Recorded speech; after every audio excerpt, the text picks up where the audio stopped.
Yes, people. Hope everyone is well and had a good weekend. We are back on RBT. Hope everyone is blessed. First things first, smash the likes, subscribe if to the channel if you're new. What are you saying, Jalil, man? Yeah, man, good man, good. It's been a good weekend for the majority. For the Do you know what I mean? majority, So, not for well, everybody. I'm happy off the weekend and that, and good to be back, man. Hope you boys are good as well, man. Come on. Yeah, man, nah. All good over here. All good over here. What are you telling me, Jeff? Yeah, all good, man. Interesting weekend of football, man, for sure. Man. Let's talk about Yeah, it. yeah, man. Good to see the Prem back, of course, after a couple of weeks off. Obviously, it hmm feels like it's actually longer because obviously of the whole situation with the Queen as well. A whole round of fixtures got cancelled as well. So it's been a minute since there's been some Prem football, but it's good to see it back. Obviously, some massive games that we need to dissect. But I think it's probably right if we go to yesterday's game first, the Manchester Derby. Obviously, City beating United 6-3.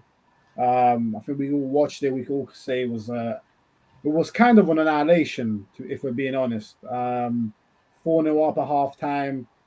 United got a couple of consolation goals back second half. Foden and Haaland both getting hat tricks. Haaland 14 goals in 8 Premier League games.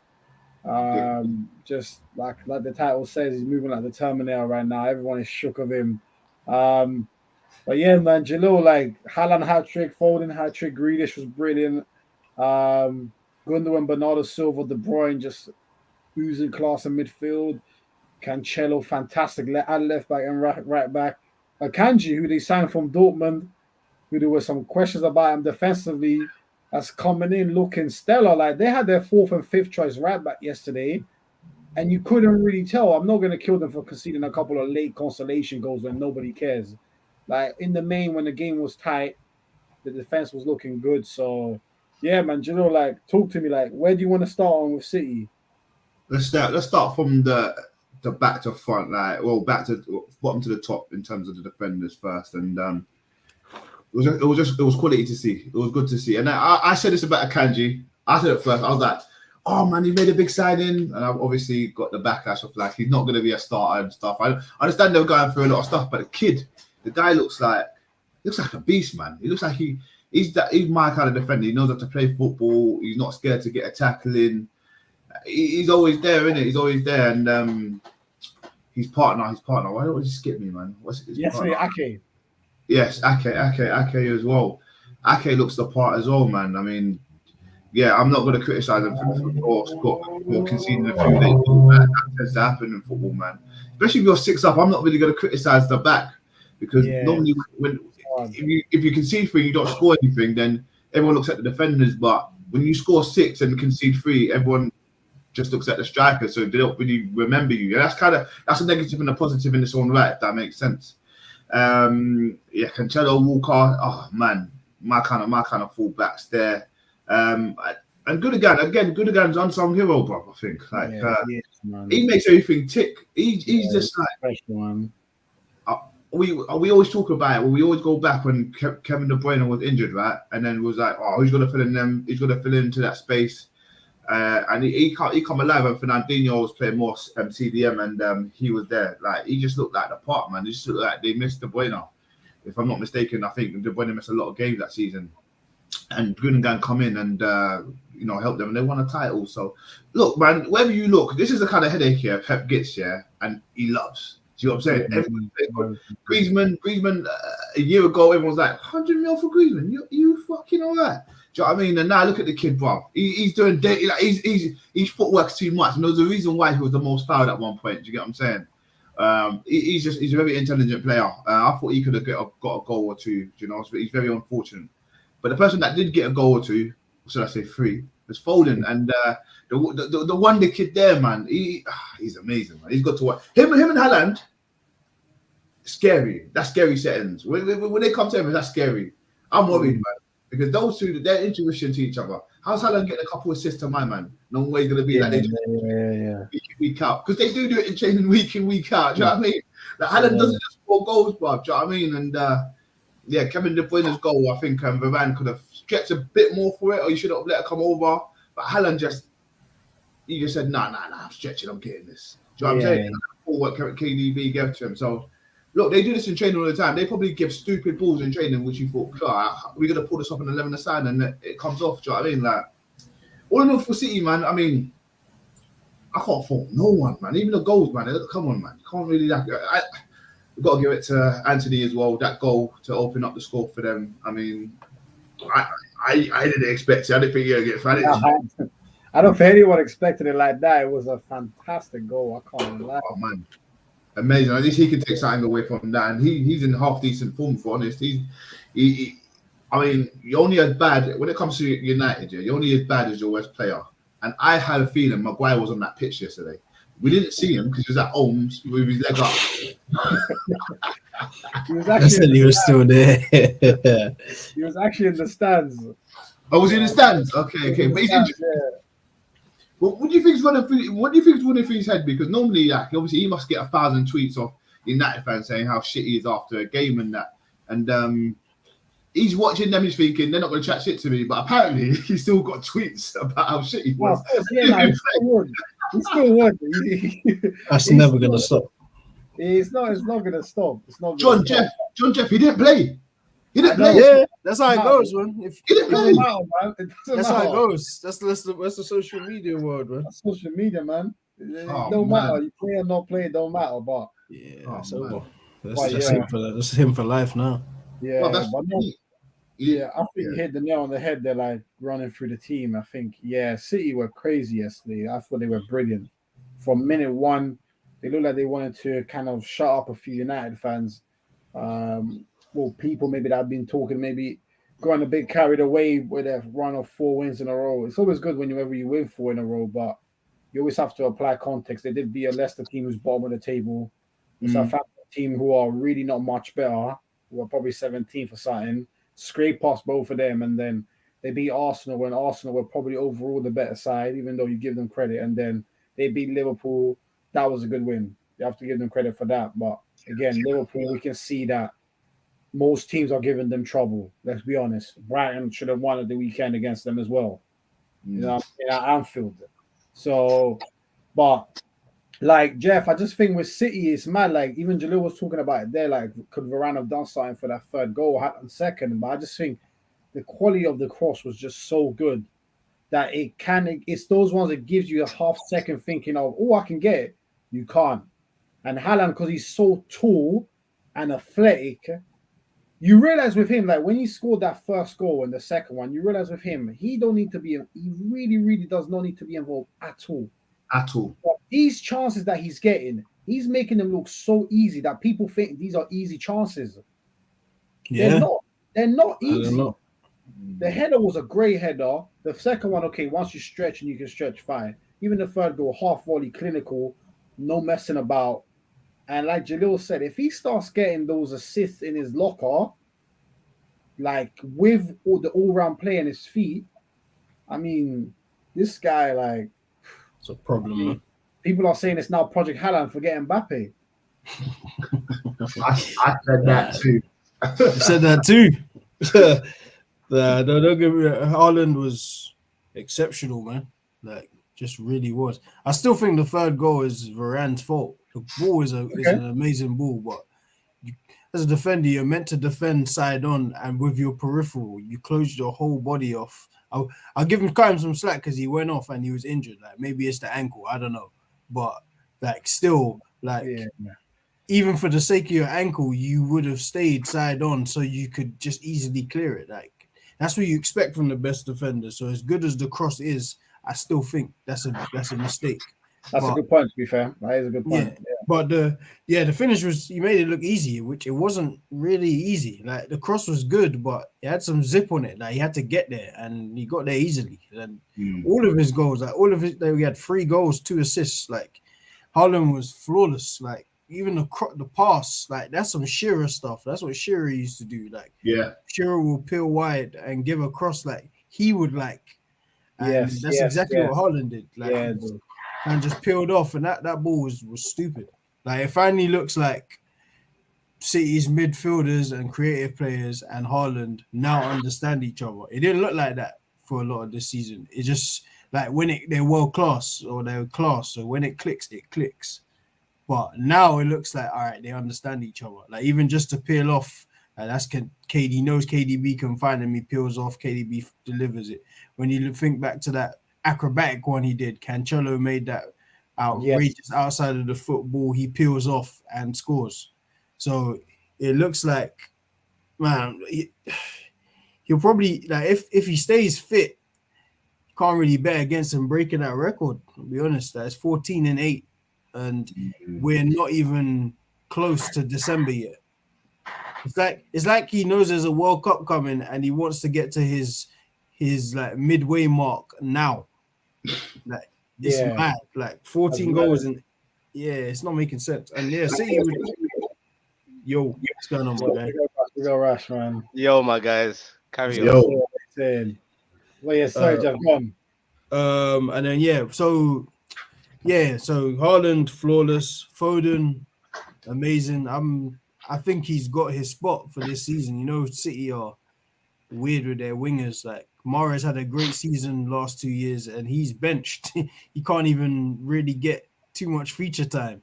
So it's Foden's position, and then in the last 2 games, it looks like Grealish understands his assignment now. Like, against Wolves, he played really well.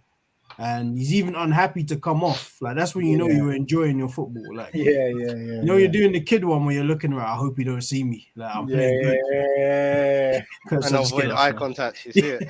Just get off, man. Just get off. Let someone else play. But it looks like he's finally, like, he understands. Like, he understands what his role is in the team. Like, he still holds on to the ball because that's one of his strengths. But he's not doing it too much now. Like, it's kind of just like, all right, we can do damage if we move this ball a little bit quicker. Only thing he needs to add now in this team, in this free-flowing team, is some goals and assists. Because as well as he played, there was no goal or assist. Like, he did really well. Like, he did everything he was meant to do. But if you're him, like, there's a few times where the ball would go wide, and maybe where if it was someone else that might just shoot first time, he takes an extra touch. So I think, again, that will come with just more exposure. But well done, City, man. United were really bad from minute one. I just want to say that. Like, they were losing the ball. Like, as good as City were, like, you can see the importance of that defensive midfielder, because there was times the ball goes into like a McTominay, and like, we'll probably talk about Partey later. That you see what happens when the ball goes into a Partey. Like, he's able to control the ball and play a 25-yard forward ball. McTominay can't do that. They were just putting himself under pressure. Yeah, that's a great point. Let me read some of the comments. Big up CJ in the building. Hope you're blessed, my guy. And saying, large up the man. Then feels nice to be an Arsenal fan right now. 100%, man. Big up CJ. We'll touch on Arsenal soon. And as Rash says, people smash them likes. And let's get to 25 by the end of the stream. And 9 people already in the building. So big up everyone.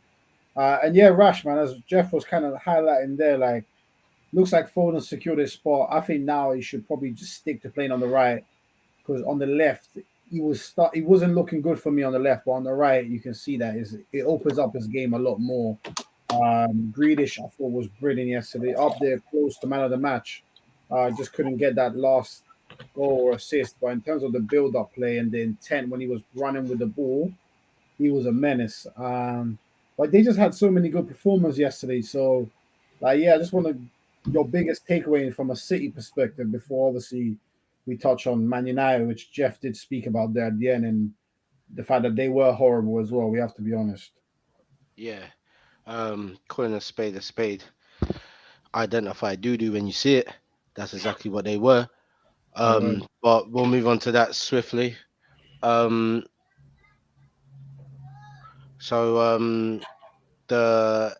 City performance. Now I'm going to let you guys know. I was watching the game, multitasking.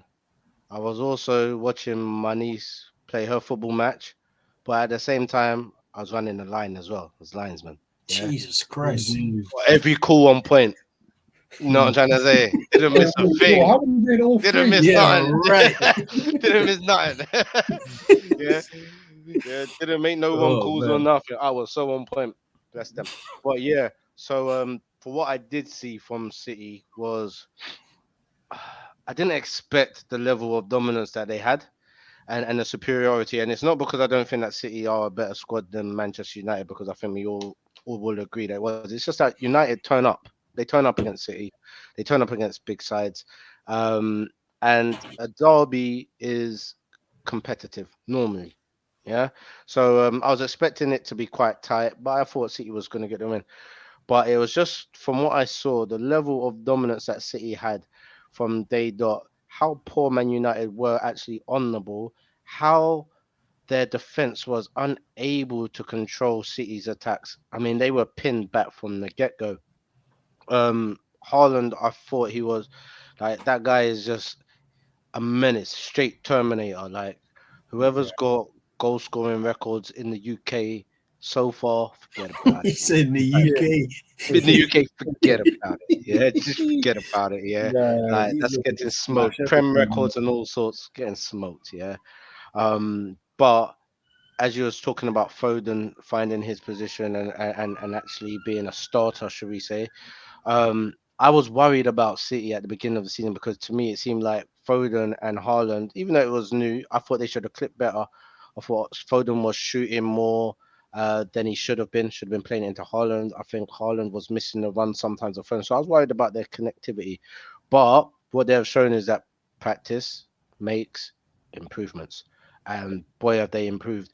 For both of them to get hat tricks on in a derby, Manchester derby, like that's unheard of. I think City didn't even have a hat trick against Manchester United for Allah knows It's best. something Who like knows? 30, 40 years, and then they got two in 9 minutes. Ridiculous, and then they got It's two mad. in. It's mad. Exactly. So that It's goes mad. to show the levels of improvements that these two have in regards to their connection on the pitch, their chemistry on the pitch, and the idea of what they believe the passage of the game should be, what Pep wants from a game. They seem to fully understand it, and it's looking great, and I love seeing my enemies suffer. So it's even better. Um, Grealish, I think that is one of his best games that I've seen him in a City shirt, and it's funny because it's come, like we said, I think it was the game before where we probably said exactly the same thing. Best game Yeah. that he's probably had in a shirt. So it shows even him, not the smartest tool in the box, you know what I mean? But it's starting to say that right, things are clicking. He understands what the manager's saying. No, come on, my man's mad stupid. Like,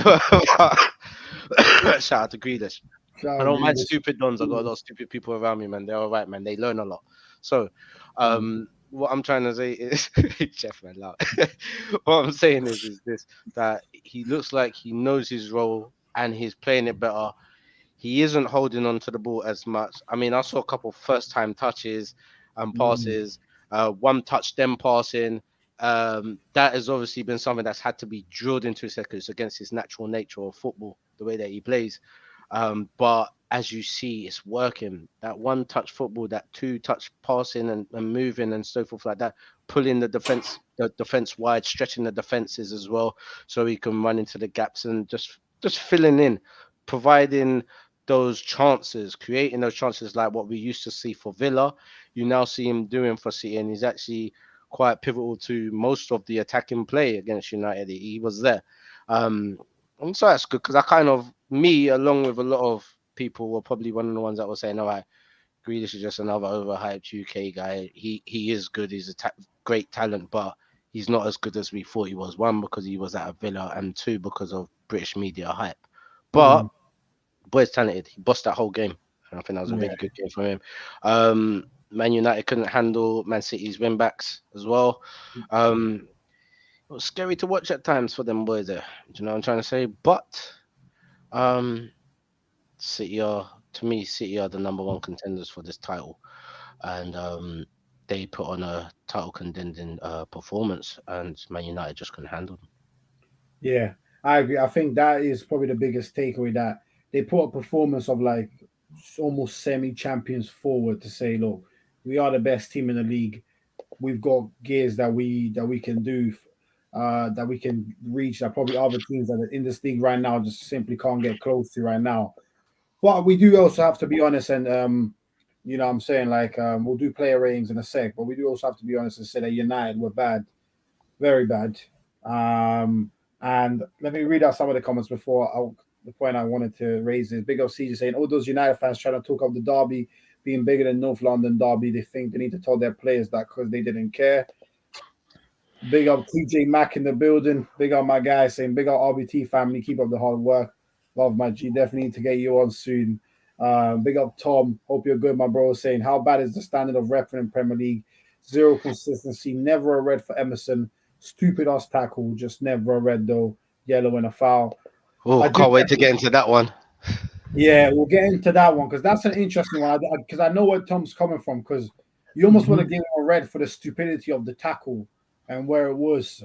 So I get if the ref had given a yellow, there'd have been people who said that should be a red. So that's one of them borderline ones where either way it goes, the biggest culprit in all of it is Emerson because he's the idiot who committed the foul when it was unnecessary. So as bad as the referee has been this season, Emerson is just a fool. So yeah, shout out Emerson. I know he's spending hella piece to get better as well. So shout out for Tom for tuning in as well. Respect. Yeah, shout out Tom, man. But yeah, I was just gonna say, Jilo, like United, one guy who was holding particular corner. He wasn't actually in the fence. He was on the wing, Sancho. And I don't know, man. I don't know what you man are thinking. I'm starting to. Did he play? Man. Did he play? He played. You're lying. He played. Like, bro, I can't like even me. I'm almost out on him. I'm like 2 or 3 more games out from Sancho because I don't understand what he does as a winger anymore. Like he never takes people on. There's 3 or 4 ball rolls guaranteed every game, which take him nowhere. It's not like he controls the game from wing. He doesn't cross. He hardly shoots. So like, what is he? He is a pullback merchant at the moment. No, literally. He will take it as far as he can go, and then he will look back and be like, oh yeah, and play it to this guy. So unless he's right in front of the goal. Unless he's right in front of the goal. And we're talking about in and around the 6 yards. Like, I don't know, man. Like, I'm almost out on him, Jalil. I can't lie. And I know he was holding mad corn yesterday. So what are you saying about Sancho, bro? What are you saying? I think we can allow him for this game, though. This must be there's not many positives they can take away other than Anthony looks the part. He looks good. That hit, you thought, there's no hope for them, And Martial coming in, getting to, there's some positives you can take there. McTominay. So, I'm meant to be a positive. Listen, I'm fishing here. I'm trying to get something out. I can't catch anything. But Sancho, last couple of games he's been poor, but last couple of games he's actually done some good things. I mean, against Liverpool, he was undoubtedly about a 7 out of 10, right? Here, he's in the lower figures. I guess we're going to get into that a bit later. But I want to allow him this game because City were that good, if that makes sense. Is that fair to say? I get what you're saying. I'm just watching him. I'm just thinking, bro, show me something. Yeah, like you, bro. Something like with the way they're pressing, the way they break down, and when someone gets the ball and they lose it straight away, there's nothing you can do. Like, do you know what I mean? So with Sancho, he was very cautious about that. Losing the ball, he lost it again. Do you know what I mean? So maybe he was trying to play safe. It didn't really work for him. I'm gonna lie to you, I don't remember him playing too tough. I don't really see him like that. But I think the lights were all on City, and I think that's the only reason behind it. Yeah, I don't know, but I agree with you. But I just think, like, forget how much he costs. I just think for the talent that he was supposed to be, like we should be seeing more. I think, Jeff. I can't lie. Who they got next? Just before Everton away. Away, you might see something. You might see something. But what? What are we gonna see? He's not having it. I want to know what we're gonna see, bro. Like, this guy's a winger, fam. But he's a specific kind of winger, though. Like, he's not. He's like, he's a confidence player too. Like, if he's one of those kind of players, if the team's not playing well, he might not play well. You see how like Ozil was like Ozil when you're on top of when Arsenal are on top, Ozil is the focal point. He's the best player, one of the best attacking midfielders in the world. I think Sancho is that kind of player. Like when things aren't going for you, he's not going to be the guy you necessarily look to. He's just a great player. He's like a great talent in a team, if that makes sense. Yeah, I So, agree with you. yeah. The only thing I would say, sorry to interrupt you, is with That's Ozil, cool. Yeah. at least maybe you'd have 1 or 2 moments every game where you could do a pass that Mhm. could kind of like change an attack or something like that. With Sancho, the only reason why because we can all all right, tell me if I'm wrong, Jeff. Do you think he's a Grealish type winger? Good question. Good question. Because if he's Ish. not a Grealish type winger, Kind of is. yeah, that's what I'm thinking. He's almost like a B-Tech Grealish type winger because he can't carry the ball at the. You know how Grealish, when he's in 10 like yesterday, he can pin a defender back, even though he's not that quick. Yeah. I don't see Sancho pinning defenders back when he. Do you see what I mean? Like, I get it. I just also think like the way he plays, he likes to like he's all like injection. Like it's like he'll slow it down, he'll speed it up. He'll slow it down, he'll speed it up. He's one of those kind of guys. And even at Dortmund, like I said it before, like the reason he was so good is because you had Hakimi bombing by you. And you got the best, one of the best fullbacks in the world flying by you all game because he never gets tired.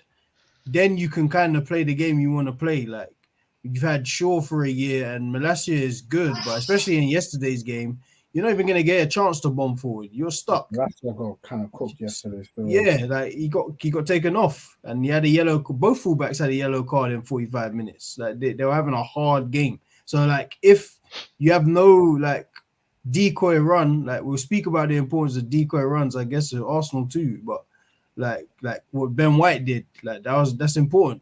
But if you got none of that, like Sancho is a small player, like he's fragile, like he's not like a small Aguero type player where like you're strong, you can kind of you got the balls to just take the ball and go on a mad 70-yard run. Like he's a specific kind of player, so that's why it didn't look so good. Like he was losing the ball. Don't get me wrong, he was poor. Like even the cross where he was free in the box, I'm still trying to understand what that was. Like, was he trying to shoot? That was mad. Yeah, Like, I don't know what that was. That was a chance.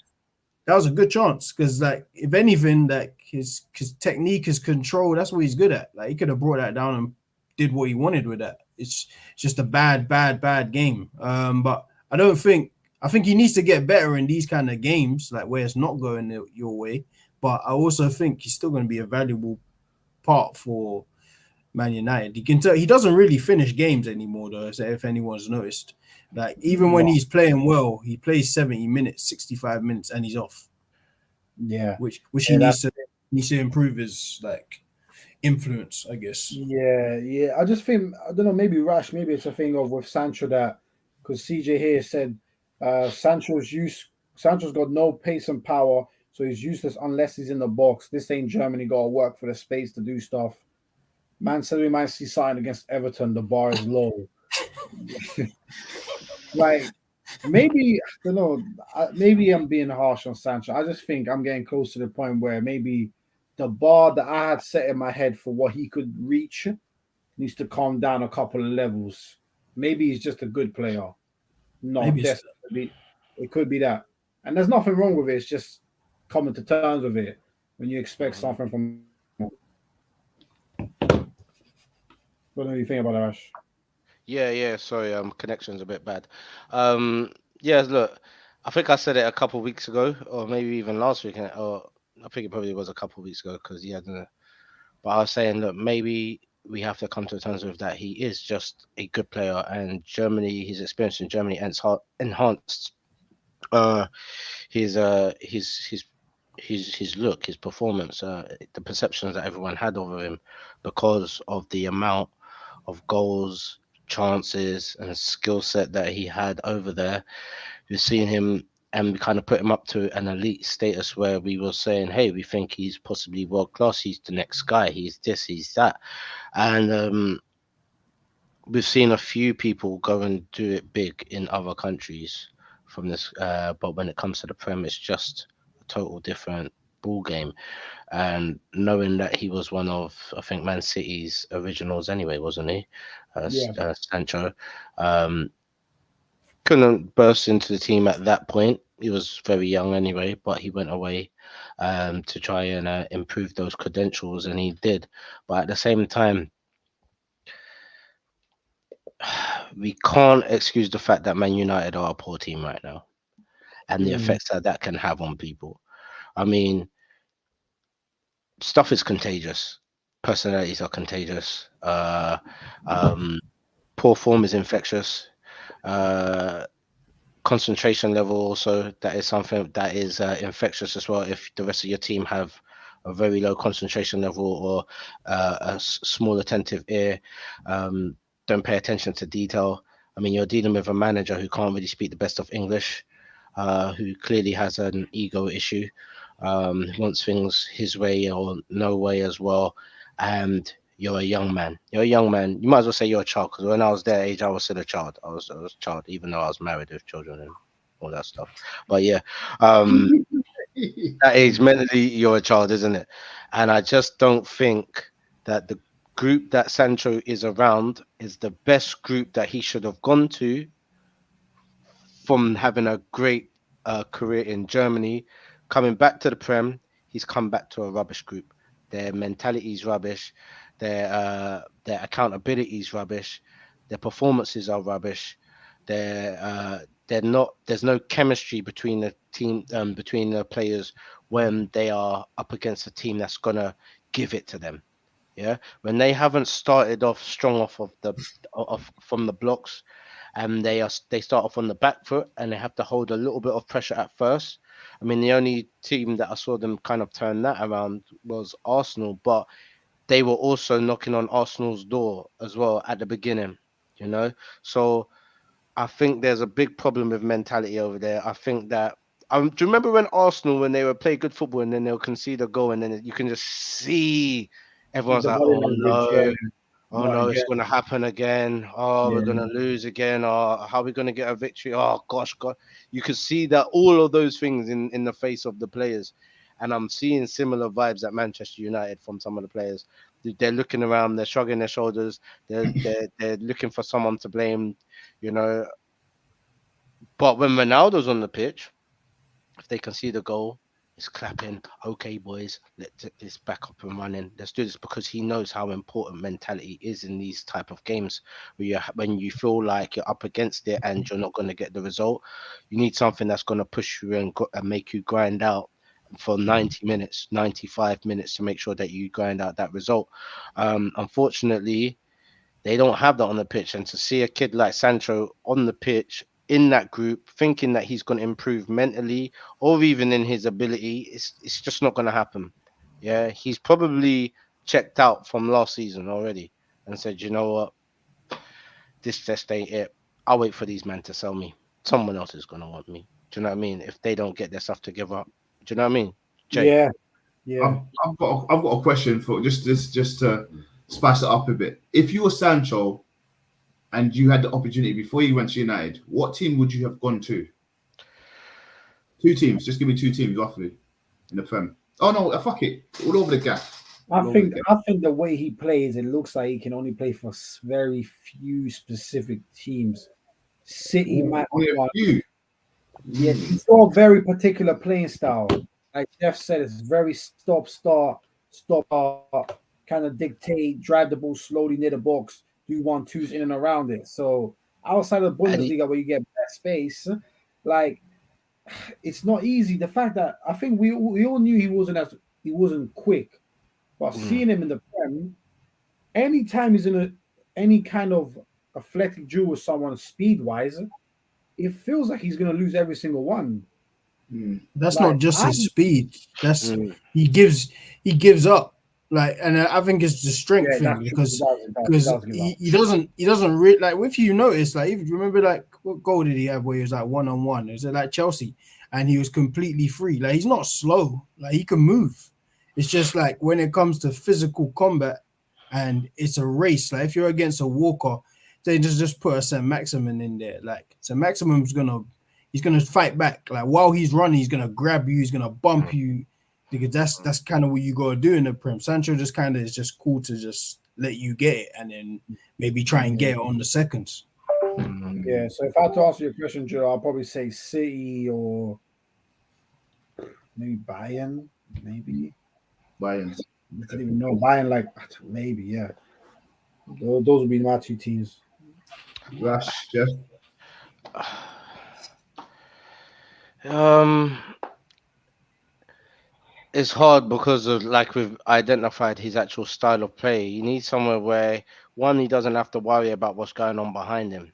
He doesn't want that. He doesn't need that responsibility, and he's not looked to doing that. And if he does look, if he does do that, it's looked at something good. Oh wow, look what he's doing. It has to be someone who's secure at the back and secure in the midfield that allows him to have the freedom to do what he was doing. Also, it has to be a team that allows him to sit up the top and be able to break into the spaces as well, because he needs a lot of space. Oh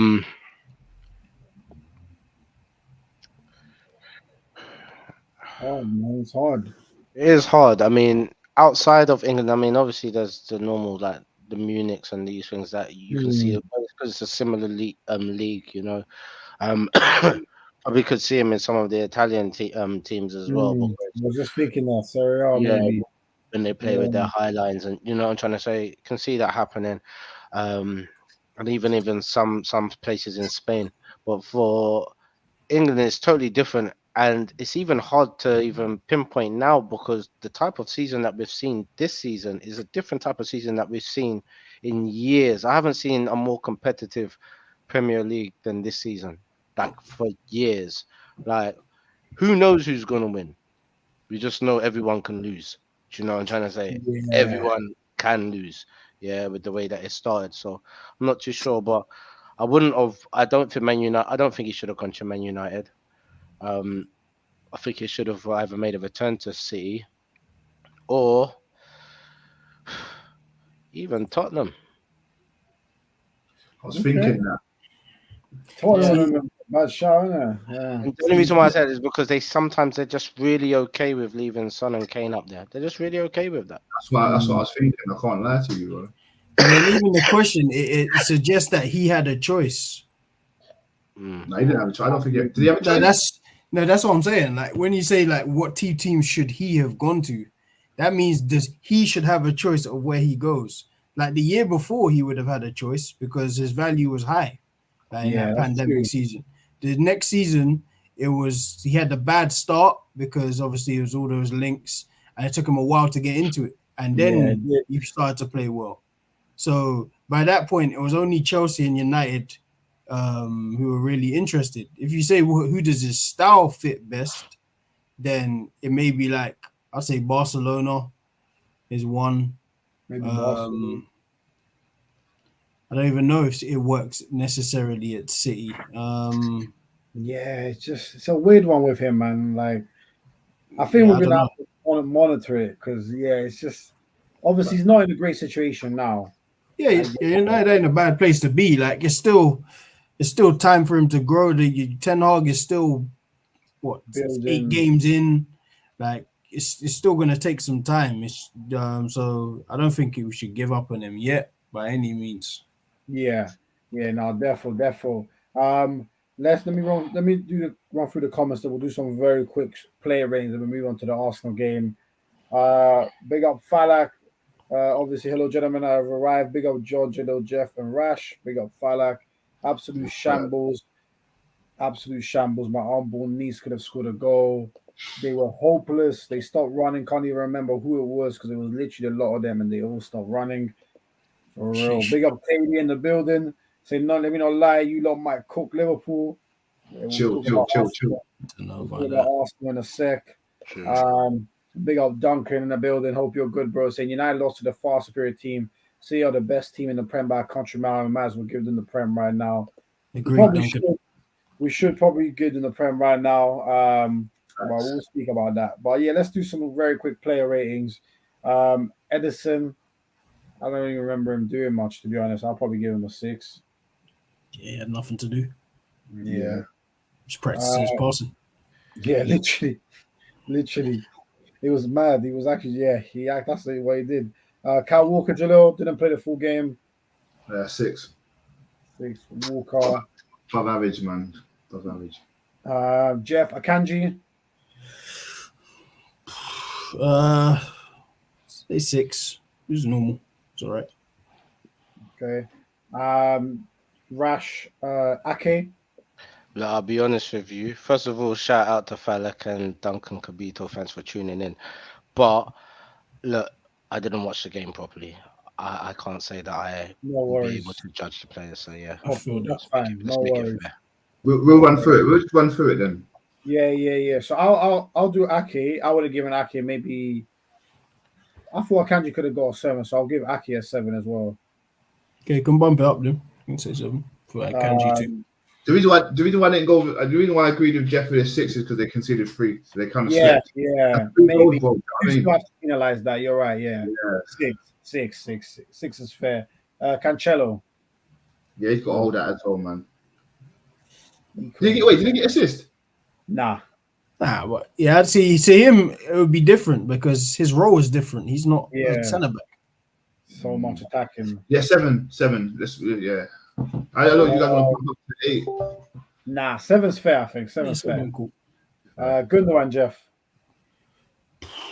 He's probably an 8. Dictated it well. Couldn't get near him. He was just kind of just having a lot of fun in there. Yeah, he was brilliant, man. I'll give Bernardo Silva an A as well. I thought as well. Them two just bossing the game, man. It was a joke. Man, it's disgusting. Joke. Filthy. KDB, you know. 9. Also had the thing, when they're doing the dances. 9, holding that up like that. You know what I mean? That looked nuts. I can't lie. What he did there looked nuts. Pause. I'm sorry. Pause. Physical pause. If I actually had one, it would have been better, but fucking hell, man. Then let me do Foden. Yeah, 10. I don't know what you're thinking about, bro. I might have to give him a 10. Do I give him a 10? Yeah, Give him a 10, bruv. How could you not? He got Hey. Let me give him a 10, man. Let me give him a 10. He deserves it. Let me give him a 10, man. Grealish. 8. Give him an 8. Yeah, he played really well, threat all game. I'm not gonna lie, there would have been 3 10s for me. KDB was a 10, Haaland was a 10, Foden was a 10, all for me. I'm not mad at that. KDB a 10. I can't. I think KDB was filthy.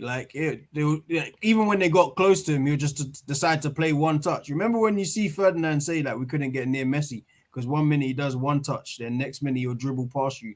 That's what KDB was doing. Like when he went past 3 man on the flank. Yeah, that was dumb. I said, yeah. This guy's doing juju or something, man. It's not making sense. Yeah, it's mad. Haaland, you know. 10, man. 10. Yeah, 10 out of 10 is the best of the best. I mean, if it was anything else, I'd be like a delusional girl giving myself 11 out of 10, but can't give him more than 10 because it's 10. Wait, what?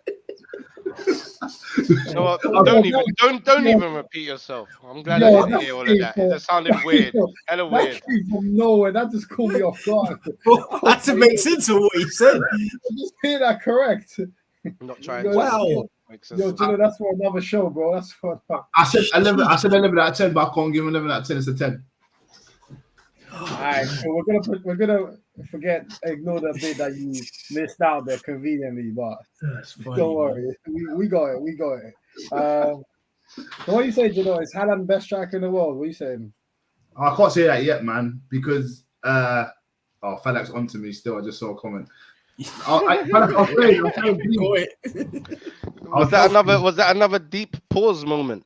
What's going on? Yeah, a lot of pauses today, boys. A lot of pauses. I had to chill and relax. Man. Haaland can't be yet because we know what can happen with football. We know how good he is, and then someone might just get fed up and break his legs. Do you know what I mean? And he's just never seen a play again. So we can't just say he's the best, but he's active. What's going on today? Someone might get fed up and break his legs. What? Jesus. I'm gonna get cancelled, boy. Oh, yeah, we haven't even gotten to Loris yet. Fucking hell. Yeah. And it actually warrants what you're about to say this week. You know what I mean? Okay. Let's move on swiftly. Oh, man, it's funny, man. Oh man. I think we could put him up there as, if we're looking at the talent right now that's on the table, I think it's between him and Lewandowski. Benzema. In just as the number 9, like as a full out and out striker. Yeah. Otherwise, you'd have to bring in the likes of Mbappe, yeah. Benzema right now as well. He's been on fire for a long time. Jesus. Did he say Jesus? Yeah. Do you know what I mean? So yeah. So I think as a trust me, I want a better phrase than this. So for a better phrase, as a one-trick pony, which is goal scoring, I think he is up there. But he has so much more than that. He's strong, he's intelligent, he plays the right balls as well, he makes the right runs, he's fast, and he's prolific as well. So he's definitely up there in the conversation. He's top 4. Yeah, I think he's top 4. Like he might. I'm done with I think from last year when we said like, oh, you're the best player in the world right now. I'm done with that. Like I'm never using that ever again. Like if you're the best for right now, because it might change in 2 weeks. Yeah. So I'm done. I'm done with that. Yeah, because I remember this time last season, I was like, Salah's the best in the world. Yeah, Untouchable. that whole thing. Man. The whole thing made me realize it's actually a pointless term. Like, what does that even mean? Like, if you're the best player in the world right now and it can change in 3 weeks, then what's the point in even calling you the best in the world? Because the best in the world don't change in 3 weeks. Literally. Word. Yeah. Word. That's well said. Big up everyone in the building. Still got A in the chat. Everyone smash the likes. Just conscious of this time. Let's get into the Arsenal game. We were supposed to do United ratings. We could just give everyone a 0. Anthony and Marcel. Maybe they can get more because they got some cheeky stat padded goals. 1 each. They both get 1. They get a 1 in it. They get a 1 in it. But wait, I know we want to move on because I really want to move on to this Tottenham thing. But seriously, Ronaldo, Casemiro on the bench. Yeah, I think Casemiro will be starting from now. Ronaldo not making an appearance at all, and always on the bench for Manchester United. Is there a problem? Rash, you said it, man. You said it. Ten Hag is even my way, the highway, bro. And that's how it's got to be in football. I believe as a manager, personally, if you don't abide by the rules, I don't care who you are. That's it, unfortunately. So. What rules? Because I mean, I can understand. Like with our situation, it's different. I understand, and I fully behind Arteta for his decisions in regards to Arteta, but I haven't seen anything similar. But we don't know because Ten Hag don't talk about it. Arteta was very Therefore, we can't assume that there is something going on his part. We have to only go by what we can see. Do you think Ten Hag is my way or the highway? Do you think he's that kind of guy? No. I don't think it's that. It's Ronaldo. We need to Ronaldo and Messi. We all need to leave that alone. Like that's been 2 decades where they've been at the top. It's okay for them to naturally now drop. Ronaldo is 38 in February. I'll repeat it again. Ronaldo is 38 in February. He scored 18 goals last season. And even Jeff, just to say that he played for Portugal during the international break. And he was getting even roasted by Portugal fans who idolized him. I think with Ronaldo, what makes no sense is why United kept him. Because you know that regardless of how bad he might be because of how old he is, if you do not play Ronaldo, people will automatically be like, why is he on the bench getting 0 minutes? So now Man United have created this for themselves. So they've got themselves to blame because Ten Hag must have told them, I don't really fancy him now. He would be my third choice. He's third choice striker behind Martial and Rashford. He started on the bench behind the line.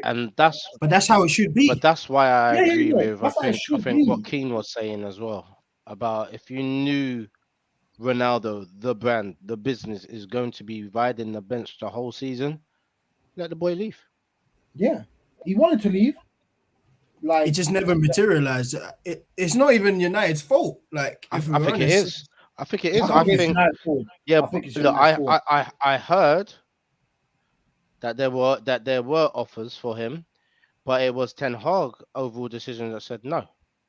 He's gonna That- honor the and then contract that he's in. we also Who's hear that that? he could have gone Atletico. There was all kinds of links, and it just never fully went through. So whose fault is that? If the guy is 37 and he's on 550, 600K a week, and you don't want to pay that, then whose fault is it? As his brand warranted the 550K a year before, and it still does because he's Cristiano Ronaldo, the brand. But if I'm looking for a brand mixed with a player who's going to churn out results week in, week out, then am I going to pay 550 grand for someone who's 38 in February? No.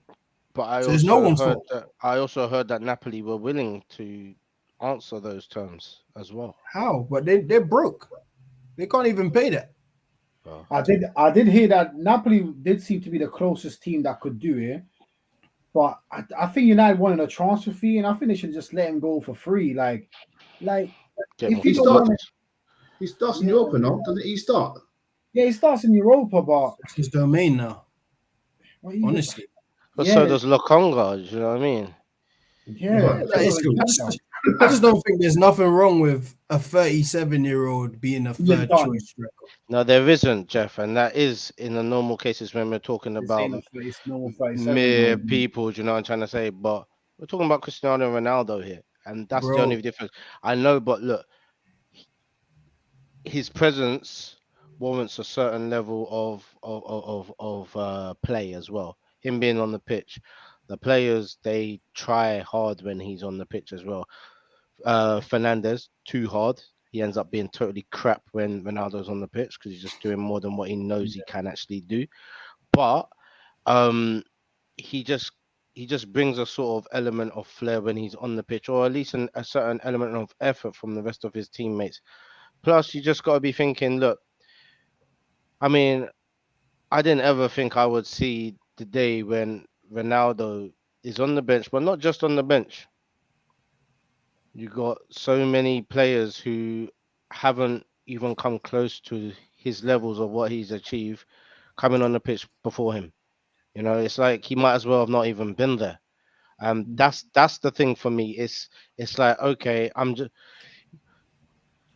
everyone hasn't. I haven't. But you know the last player who's picked in the team in football, and yeah, I have him, and you got my manager. How can the manager be looking at his bench and be looking over his head Because in the situation that they were in?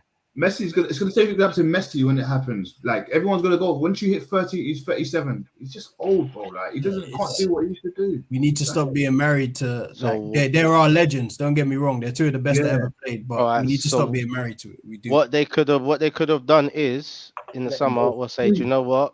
We will release you from. Let's just Yeah, cut our ties. The contract that we're 100%. on, let's just cut it. You can walk into any club because you're a free agent, and you can go in at any time of the season because you are a free agent as well. Yeah, you can dictate whatever price you want, but this agreement that we got, it's not working out. It's clear you don't want to stay. Look, let's just do us both a favor. You're too expensive. We ain't hitting the standards that you need. Adios. It was nice. Thank you for coming back. But no, there was a. I'm not. I don't do negotiation broken for these people, and I know that should have been on the table. Why wasn't that on the table? Why wasn't that done? Ten Hag must have wanted him for something. I don't know what it is, but Calling my man Ten Hag. His name's Six Hog, boy. Call man Six Hog. Man, that's Six Hog. oh man, that's disrespectful, bro. Fadak saying there is blame on him. You can't pay a crap load of money for a guy to be benched.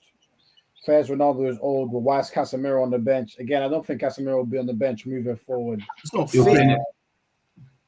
Again, I wish I could it's call not- him to the show, you know. I mean, you can. I can add a Mate, link and then you can You jump can, in. cool man. Oh, I know, mate. If not today, then definitely another time, fella. Definitely reach out on She's got a lot to Instagram. say. Man, just send her that link, bro, and see if she wants to pop on. Yeah, man. I'll just throw the link in the timing if anyone who wants to jump on. But what I was gonna say, let's move on to the Arsenal game. Obviously, I'm gonna tee up for the guys because then I need to dash. But yeah, Arsenal 3, Spurs 1.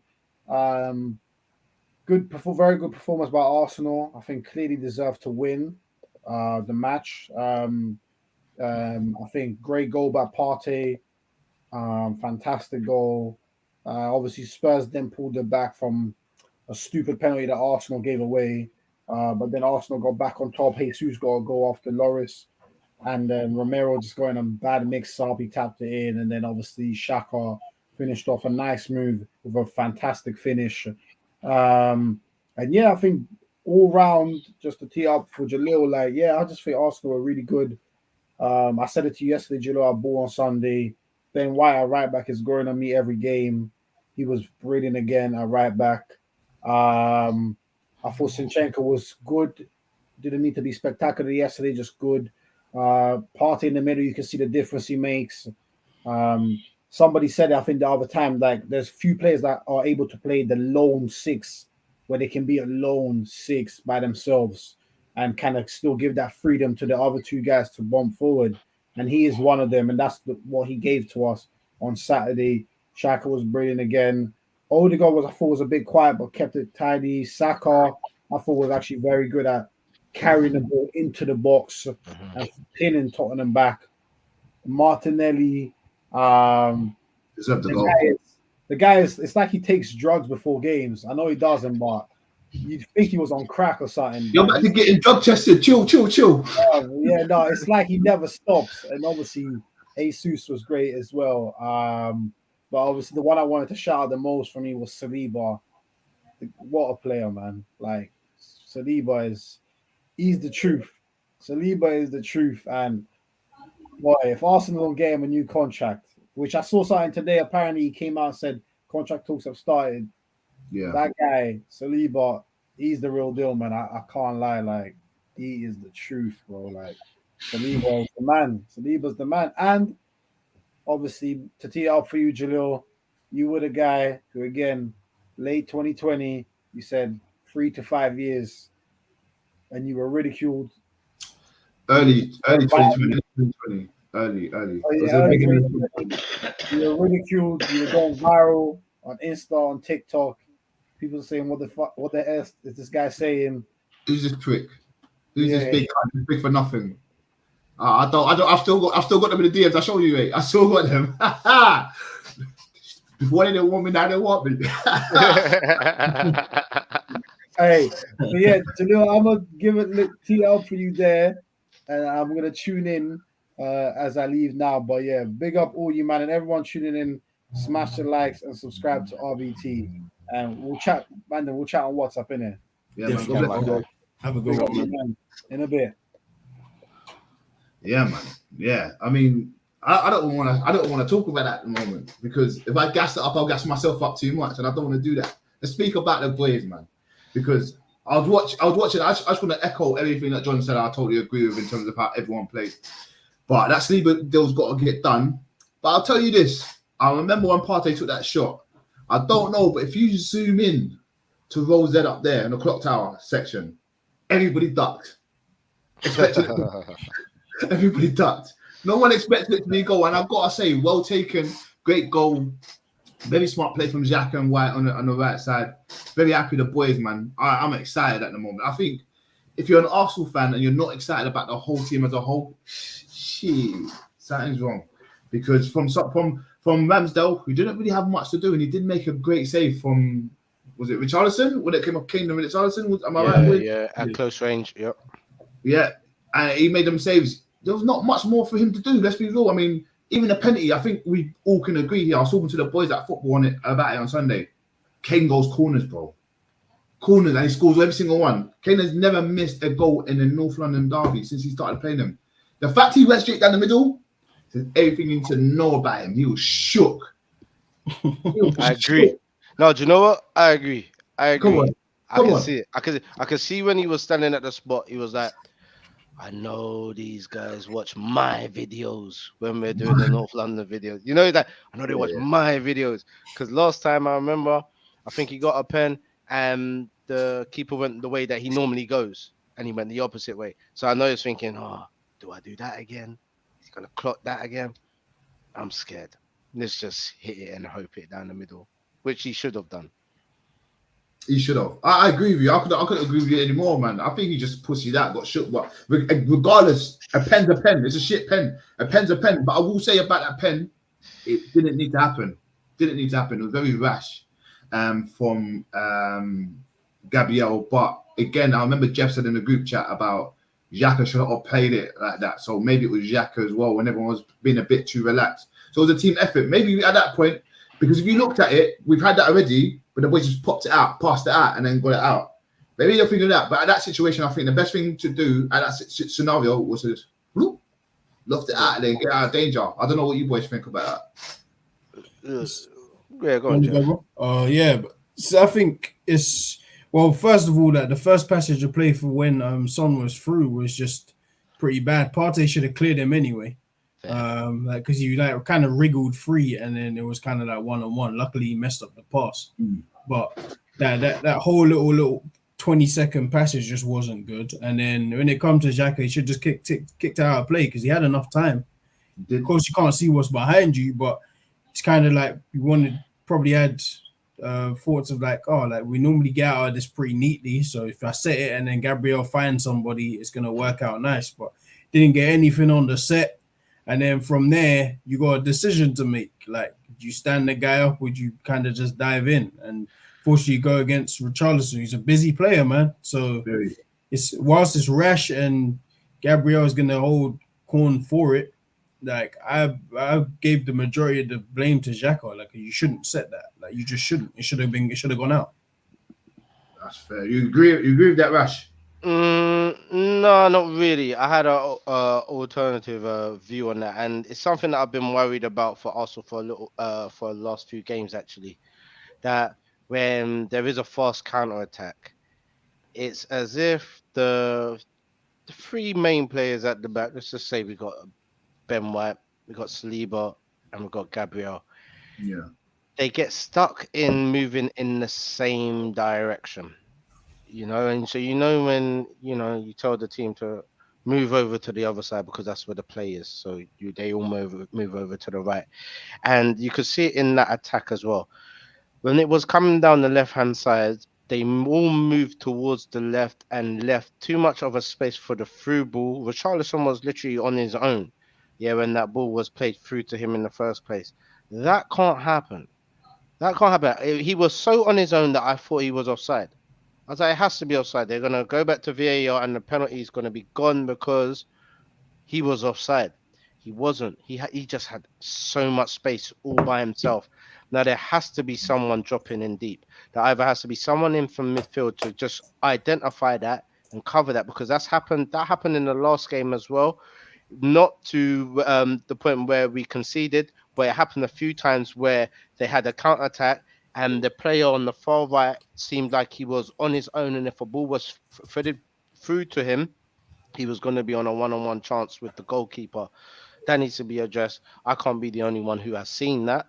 Do you know what I mean? So I'm not expecting to see that again. But whether that's because Zinchenko is playing a bit too high a lot of the time, and it leaves that little bit of area at left back for the right attacking player to go into, I'm not too sure. But either way, I think it's that positional play is where it all started and where it all went wrong. Because if that ball doesn't manage to get through to Richarlison, and I've noticed as well, is that when the ball goes through, they let it play across their own body too much. Like there isn't a danger coming from the other side. Yeah. If you can stop that ball at its earliest point, stop it at its earliest point. Because at least at most on your left-hand side here, there's no one here. So if I stop it here and I turn this way, there's no one here. Yeah, I'm not going to run into any danger. Or if there is a danger, I notice that all the players are moving in this direction anyway. So if I get the ball and I stop it here, if I get under pressure, I've got a player there that I can just pass it to because we're all on that side at the minute. Yeah. But it's the letting it come across your body, thinking you got more time so you can turn and then do something else on the other side is where it's happening. Because sometimes balls skim off the surface and they pick up more pace. And that seemed to be what happened as well. And it just can't happen. And I think that's if you can nip that little thing, that intricate detail in the butt from now, I think that is us being a solid back line. Yeah, Xhaka should have just got it out of there. Do you know what I'm trying to say? But this is what happens when you have trust in the people around you. And it may be a season ago or the season before that, Arsenal would have hit that Rose straight out. If in doubt, get it out. But when you're confident with the people that are around you, you know they've got good feet. They know that they got the potential to play ourselves out and hit them on the counter. That might be sitting in your head, you know what I mean? And the way that Arsenal's been performing, he probably thought it was the wrong decision, but he probably thought, you know what, we can actually handle this. It was a bit of a loose touch from Gabriel, which then forces the lunge. And I think that wasn't needed as well, because if he had just covered the space, Richarlison would have had to take a tap extra wide, where there was another defender there to cover the base anyway. I just think it was a bit erratic from Gabriel, but hey, Yeah. you make mistakes when it's like that in the back. But I'm with both of you too as well, man. I see where you come from, Mash, in terms of that three, because I always see a three at the back. So it's always Ben White, Saliba. It's like a three. Gabriel and Ben White equal, but Saliba's always last man all the time. But no one's always on that left, and that's what they kind of allude to. So Gabriel kind of leaves Saliba kind of leaves the line. No, Ben White leaves the line where Gabriel is. At that point, when you saw, I saw that. I know what you're talking about. So I understand where you're coming from. Yeah, it was a bit unfortunate. But yeah, I think Xhaka should have cleared it, or Gabriel should have dived, man. I'd rather them score than him dive, because I didn't want him to get criticised. And again, at football yesterday, we were having a conversation. There was a lot of United fans who was gassed for the battle yesterday to play City, and there's a lot of Arsenal fans really happy and stuff. And they was like, "Oh, I'm not," because Arsenal fans, we find stuff to be negative about, and I'm happy that we can just. This is the only negative that comes up, especially in this when we give away the penalty. But they're saying that Gabriel needs to go. He's not long term, and I'm like, he's very young. But you know what Arsenal fans are like. But they're like, "Oh, I won't be happy until Saliba gets an actual partner, someone who's more defensively aware." But my thing is, this is kind of the Van Dijk Matip thing, whereas I see Van Dijk's role, especially in that Champions League final, at one point, and Matip as Gabriel, and Gabriel kind of has to do these kind of tackles sometimes, do the rash shit, but not inside the box. I'd rather it be outside the box. Does that make sense to you, Wade? Yeah, of course. Like, I don't think you should be. Like, I understand the criticism, because like you've kind of been waiting. Like, Arsenal fans we wait, man. Like, as Arsenal fans, they're like waiting for mistakes to then shoot someone down. And All the time. whilst he made the mistake, you also, like, what people forget is he then played very, very well for the rest of the game. Yeah, exactly. So whilst there's a mistake, the rashness, of course, like, needs to improve. This is his third year, so it needs to get better. But at the same time, he has a lot of good qualities. He's physical, he's strong, he's good in the air, he's 6'3", 6'4". He's not to be pushed around. He's better on the ball than what he was when he first joined. He was good on the ball last season. So there's many positives. So whilst it's just easy to say, oh yeah, just let him go and find another very good left-footed centre-back. How many of those are around? Not many, man. I agree. It's not just as simple as just you can't just let everyone go. Like, I don't think. Just because you don't like him, innit? Yeah. I think you afford grace to some people, and he's earned his grace. I agree. But like, this is why, like, you can't put Arsenal fans, and I'm not talking about Arsenal because we're different. Well, you can't put Arsenal fans in charge of nothing, because they're just too fickle, bruv. Yeah, Change every single. they're too emotional. They make decisions based upon emotions, which is a very poor decision if you do that. And I just think that they just need to just shut up for a minute, because I remember when it was Luis and Gabriel at the back, it was like, we need to get rid of Clown Man and find someone who can be with Gabriel, who because we can see Gabriel's ability, you can see his solid, you can see his finish, you see he's got good position to play, and he's got all right feet as well. He needs another solid person alongside him just to complete the package. Okay, we found someone who ability seems to be better. So now what, we must criticize him? No, it's still part of the duo. Do you know what I'm trying to say? It's still part of this is what we actually wanted. So now that we've got it, don't start, oh well, because he's better than this guy. I don't understand what's wrong with them. Yeah. We were praying to be in this situation, and we even said it at the beginning of the season. Now that we've got a couple choices at centre back, it might be a thing where Saliba might not pair the best with Gabriel. He might pair the best with Ben White. Do you understand? It might be a thing where Gabriel and Ben White together work better than Gabriel and but at least we've got the option. We've got the choice. We've got 3 centre backs who have good feet, intelligent. They've got great positional play. They're really hard at challenging as well. They're fearless as well. Like, and they are capable of playing the type of football style that Arsenal want to play at the moment, which is playing from the back and controlling it from the back as well. Yeah, and they all have the ability to do so. We're in a sport position. Just stop putting your mouths on things, man. It just gets on my nerves, man. It gets on my nerves. Man, I'm with you. You Yeah. got something to say? No. I was gonna say let's analyze this game, man. Yeah. So yeah, I want to analyze the game as well, man. I really like how Xhaka played yesterday. I kind of like him more forward. And I said this to the boys. I said it to you boys in the group chat before, and I said it to the boys on Sunday at football. I said if Partey didn't play, I think it would be a whole different ball game. And I feel like someone threw a question at me at football, and I just want to ask you boys about this as well. It is crazy what I said, but I said it. I said if Partey didn't play against Spurs, I'd rather Partey play than Saliba yesterday, and I got a lot of stick. So I said this is the reason why. If you watch the United game, I said if Partey was fit, 100% will batter United. 100% we would have won beat United. We had a small few blips, and we got beaten through that middle, and those all came through the middle and splitting our team, right? I said if Partey was there, it would have happened, and people got onto me because I said that. So Partey's not that important. I understand, man. I'm getting onto your favorite player, Saliba. I'm not criticizing him. He's not shit. He's the best. I just said I'd rather have him at the time. But again, that's one for topic. What do you boys think in terms of the Spurs game and Partey and that? Do you think we would have won without him?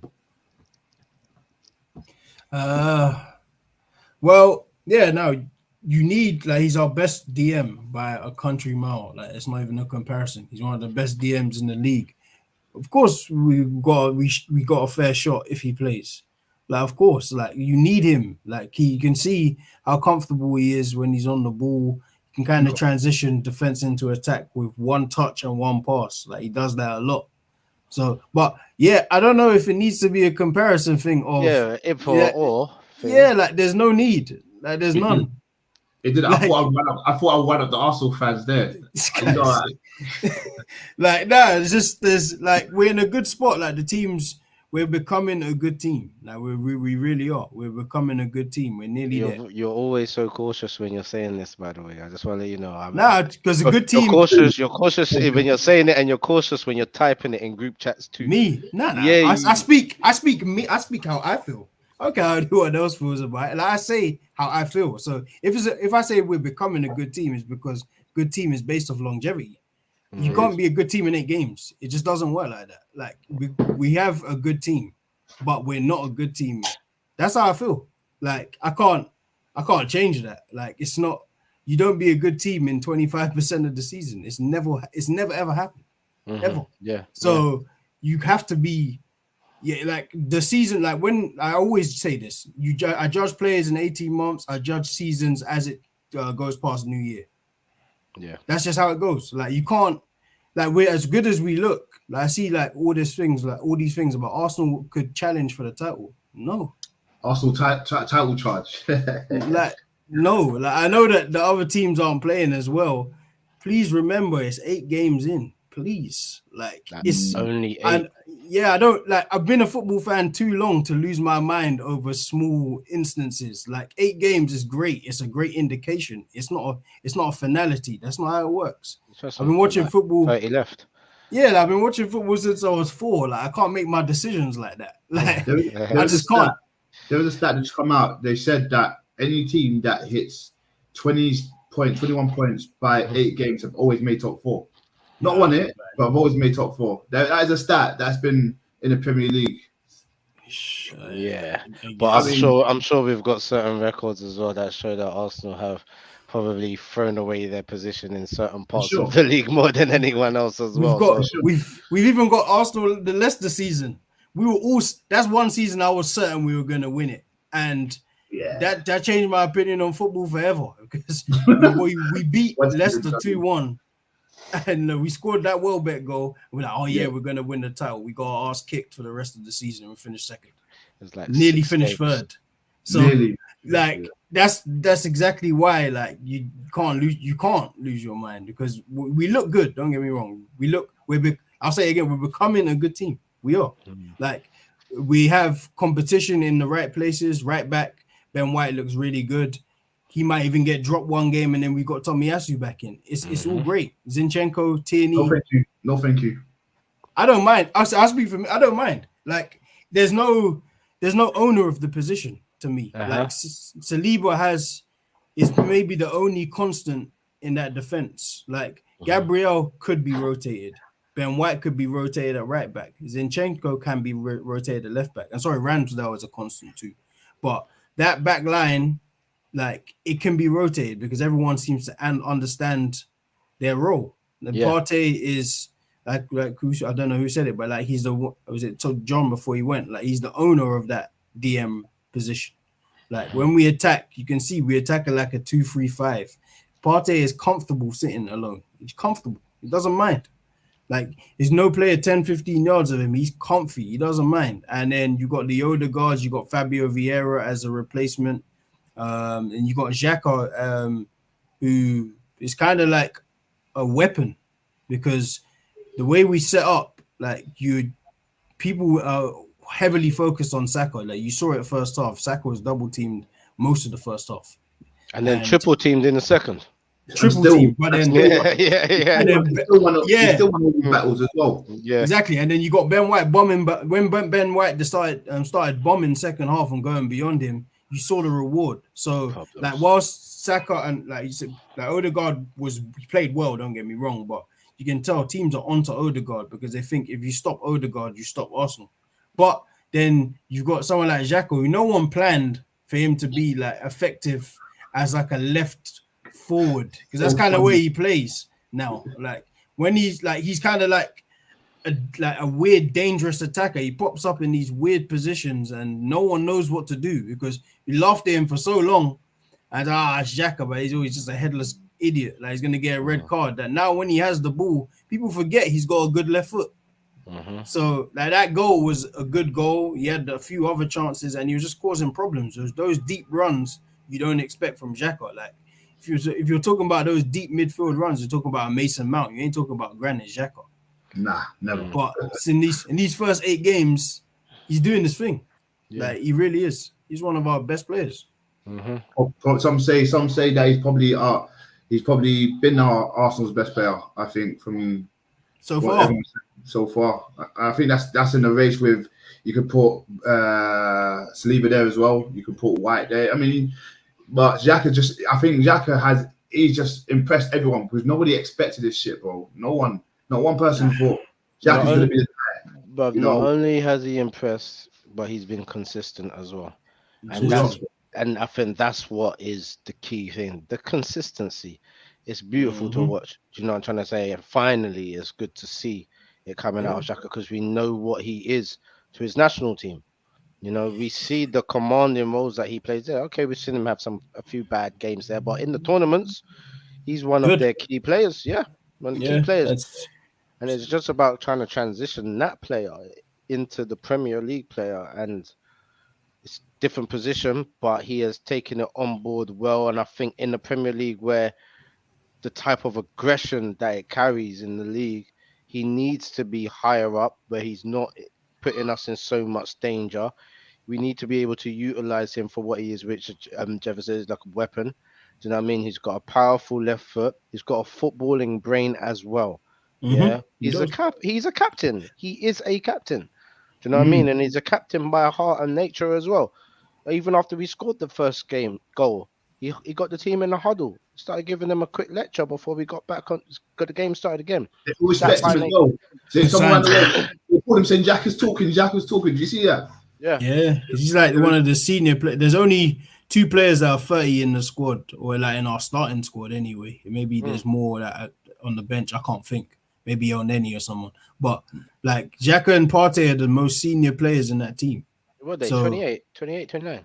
Both 30. Partey's 29, no? Partey 29? Okay. Xhaka just turned 30, I believe. I don't call me. I think so. Double check, but don't call me. But Xhaka, they said happy birthday to Xhaka about a couple of weeks back now. Xhaka's 30 and Partey is... That's still a young team though, if you think about it. Very young. Like, Partey's 29. But our average age is like 24, 25. So we're a young team. So they are the elders. They are the elders in the team. And he's been, and if you're gonna listen to anyone, whilst people will say, "Oh, it's Xhaka, like, he's stupid," but if you've been through all the adversity he's been through, who better to listen to? Because if this guy has been booed, he's had hate mail to his wife, he's cussed out Arsenal fans more than once. Man, that's the shirt on the floor, bro. Man, that's the shirt on the floor. So I'm out of here, man. I'm done with you, man. He's been through madness, like probably like near enough mental breakdown. Like he nearly left the club twice, 3 times. We were calling like, I know I didn't want him there at all, like not to start, because you just think this guy's a liability in that holding role. Like, I think me and you killed him like a couple times. Oh man, I killed him 26, many times, 27 times. Yeah, like, killed that guy. Yeah, you guys are onto him. I remember. Of course, because it's just like, bro, like this is you're a repeat offender at this point. Like, I think there was a time when he was playing well, maybe last season or something like that. They were saying, "What about Xhaka?" I was like, "I don't care. I don't care if he plays well. I don't care. Man, get out of my club." Yeah, this guy is he gets red cards for fun, and he's just doing stupid stuff for fun. Why would I support this guy's 6-game good streak? But exactly. 8 months. It's a fairy tale turnaround, and you know what? I'm actually so happy for him as well. Like when he scored and he ran towards the fans, and I just thinking that must be something serious to you right now, because we hated your guts, bro. And I'm saying we because I was there. Yeah, I was right there too. Yeah, I was the champion with that. Trust me. Granted, I want that back. Hey, you were there for some moments too. Don't forget about it. Yeah, we remember. Don't take all the credit. You take the shit when it comes to. You know what I mean? But he was like, it's just so good to see. It's nice to see him happy to be at Arsenal. I'm happy to see the way the fans have received him as well. Like it's just really good. It's good atmosphere over at the Emirates right now. Big mistake by Conte. Basuma on the bench. Yeah, but bro, Basuma, you think Basuma hasn't really started a game yet this season? I know. That would have happened. You mean the 3 in the middle? You mean? I think that's what you mean. You mean Basuma, Højbjerg, and Bentancur should have played. Yeah, and the reason why I'm saying that is because look, I've seen Basuma come on this season as well, and as soon as he comes on, the game changes. He's just really good. The boy's talented. Do you know what I'm trying to say? And to me, he's a starter, especially in a game where you need a defensive mid, a holding midfield. They know what Arsenal's been on with. They know we've been on smoke since the beginning of the season. Our only setback was Manchester United. They know what we can achieve. They know that we've probably got the highest shots to goal ratio than what we've had in a very long time. We've got players that are scoring all over the pitch. Need someone to control that midfield. Tottenham were overrunning that midfield. They had no midfield when it came to us. Do you understand? Which is kind of mad. Sorry, go on, Jilo.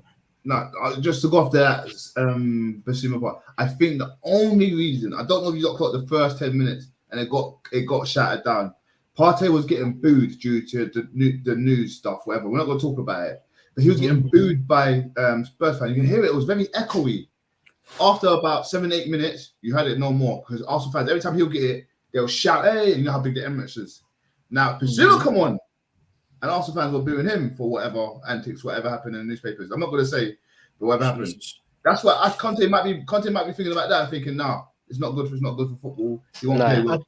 The reason why I disagree with that is because he bought him whilst he was still in investigations, and he hasn't even cleared it, and he's beat it as well. Which, football's a funny old game, but I guess you're at the Emirates in it, so. We know he beat it. We know he beat it. You think these guys care? Jesse's been calling party whatever for the last 10 years, mate. Listen. In true Tottenham fashion, yeah, it doesn't matter if you beat it or not or anything like that. You go to Tottenham and you're gonna carry a certain weight with you. Do you know what I'm trying to say? You're gonna carry a certain stigma with you, and it doesn't matter whether he beat it or not. You're at Tottenham now. You're guilty. Do you understand? And that's it. And I think that's the way people are looking at it. But in reality, it's all a bit much. it's to me. I think it's still a lot to do with race. I think. I mean, we've heard a lot of charges for other players, and it's just gone. Yeah. Matter of fact, we've had banners cheering for them and supporting them and stuff like that. Do you know what I mean? So I think there's still that element involved in it as well. But I just think to have such a I mean, this is a London derby. It's not like a demolition derby like the Manchester derby. But it's a London derby. You know what I'm trying to say? And it's strong. It's competitive, and it means something to everyone in London. It means something to everyone. Even non-Arsenal and Tottenham fans, they're like, London is blue, or London is red, or London is white. You know what I mean? They're in on it as well. You can't have that sort of player on the bench when you know Arsenal are playing the type of football that they are playing. I think that was just yeah, you probably have a point. Maybe you should have played. It would have been hella defensive, but then you could argue they do that anyway. So you kind of 3-6-1 as it is. Exactly. So, that was their tactic. Yeah, like if we even because we kind of covered that Arsenal played well. We looked really, really good. What did you make of the red card then? Right. So it was a red card. I think it was a red card. I think it was soft because of the actual challenge. I think the actual challenge was soft. Yeah. Don't think there was a lot of malice or a lot of strength in the kick that was done. I think it was just one of those ones that was kind of like thrown out there. It hit a place where it wasn't supposed to. I don't even reckon that Martinelli was injured like that. I don't think he was hurt like that. You don't think? Not like that. Because we're footballers. We're partial to a little bit of a knock every now and again. And we know what we can take and we know what's going to make us be on the floor rolling like that. Yeah. And if you've had, just telling the viewers, if you've had Jalil try to steamroll you, pause, yeah, or if you've had Jeff trying to run through you, yeah. I'm not hurt you. That's what I'm trying to do. You know what I'm trying to say, yeah? You know what pain is, bro. Yeah. And you know what a challenge is that is painful. Do you know what I'm trying to say? You know what it's like to say, do you know what, I'm not playing football no more, not with those men on the pitch. Yeah. That didn't look like one of those tackles. It looked like a red card defense because it was very high, it was late, and it was stupid. Reckless play, dangerous, not in control. You gotta go. I don't think anyone can argue with all of those things. He was all of the above. He was all of the above. Man, I tell you this, I don't think it was a red. I think it was a yellow. I'll say why. When you're let's talk about he paid what 1 million to get himself into top shape. Yeah. Oh no! Hey. Let's stop there, right? We all read the article. Cryo chamber. Everyone's talking about. I had to get involved. But I'll say this to you: if you've been running after a player all game, when you're tired, I've been tired in the game. Yeah, well, I know if I made that tackle, he's gonna go past me. He's a tricky winger. I'm gonna catch him if I go for the tackle, but I can let him run past me and just let it go. And I've taken a red for something like that, but I've also taken a yellow. I know it's not that deep. I just know at the moment it was unintentional. I wanted to stop him, but I knew I couldn't stop him, so I'm just gonna clip him with it. It was dangerous. Don't get me wrong. However, that was a yellow, bro. He was just tired, bro. He's been doing the same thing for all games. It's just clumsy, man. Like Clumsy, he probably left too much room for it to be a red, so it looks dangerous. But when when you're playing the game, I think you understand. Like I don't think that was a malicious. Like, all right, you guys play with me. Some of my stuff is I mean to do that to you. Like, we know. Because you got a weakened opposition. That's how I play. Man, Jeff challenged you looking for wow, what was voice, cuz? Hey, I treat my own mum the same way if we're playing. Man, get it. You gotta go. You're in the way. Then I'm done because I believe you. And the reason why I believe you is because you're my boy and you challenge like that. Yeah, that's what I do, man. That's what I do. I'm sorry. Man said you're in the way. You've got to go. You gotta go, man. I grew up watching Roy Keane. See what Roy Keane did to Haaland's dad, Alfie Inge Haaland. Oh yeah. Sheesh. Yeah. And what Alfie Inge Haaland did to Roy Keane, those are the kind of tackles I grew up on. But like I don't think Emerson Royale had any malice in it. It was just complete clumsy foolishness, and it was like, I think it's a yellow. Like if the ref has played the game before, I think it's one of those ones like, listen, you idiot, step carefully. Like you've literally trod on a guy's ankle. Like, and I think it probably did hurt Martinelli, because I don't even think you think that's gonna happen, because you're going back towards your own goal, or you're going back. Like, who in their right mind is gonna come and stand on your ankle here? Like, Royale, Chicken Royale. Oh my, he might not play again. You know, I'm serious. No. I'll be honest with you. Yeah, he shouldn't play again, and the reason why is because of that article. You don't spend £1 million, and be crap. Yeah, you don't. No, as dread.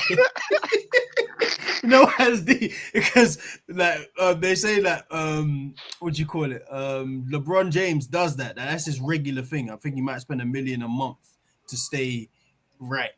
That's the cream of the crop. You are an okay right back, maybe at best, depending on who you ask. You spend £1 million, and he's Tottenham. He had to go. But I agree. Yeah. He's actually like Jed Spence might come in and take his spot, because Jed Spence has got 3 games, or Gary Doherty, sorry, they got 3 games to like impose themselves. And if you remember rightly, last season Doherty was playing well until he was out for 2-3 months. So I actually think Chicken Royale's career at Spurs might be over. Chicken Royale, he's already on borrowed time. I bumped into Sessegnon and Spence the other day. Yeah. In Birmingham. Didn't want to say hello to them, you know what I mean? At the same time, I want to encourage young black excellence as well. So I was like, conflict. I think that's Sessegnon, and the person I was with was Sesson who? And he turned around, so I couldn't embarrass him. I'd be like, yeah, it is you, yeah. What you saying? Good pick, you know what I'm saying? But yeah, no, I do think, but I thought for a long time he's rubbish, and I think we all have, and.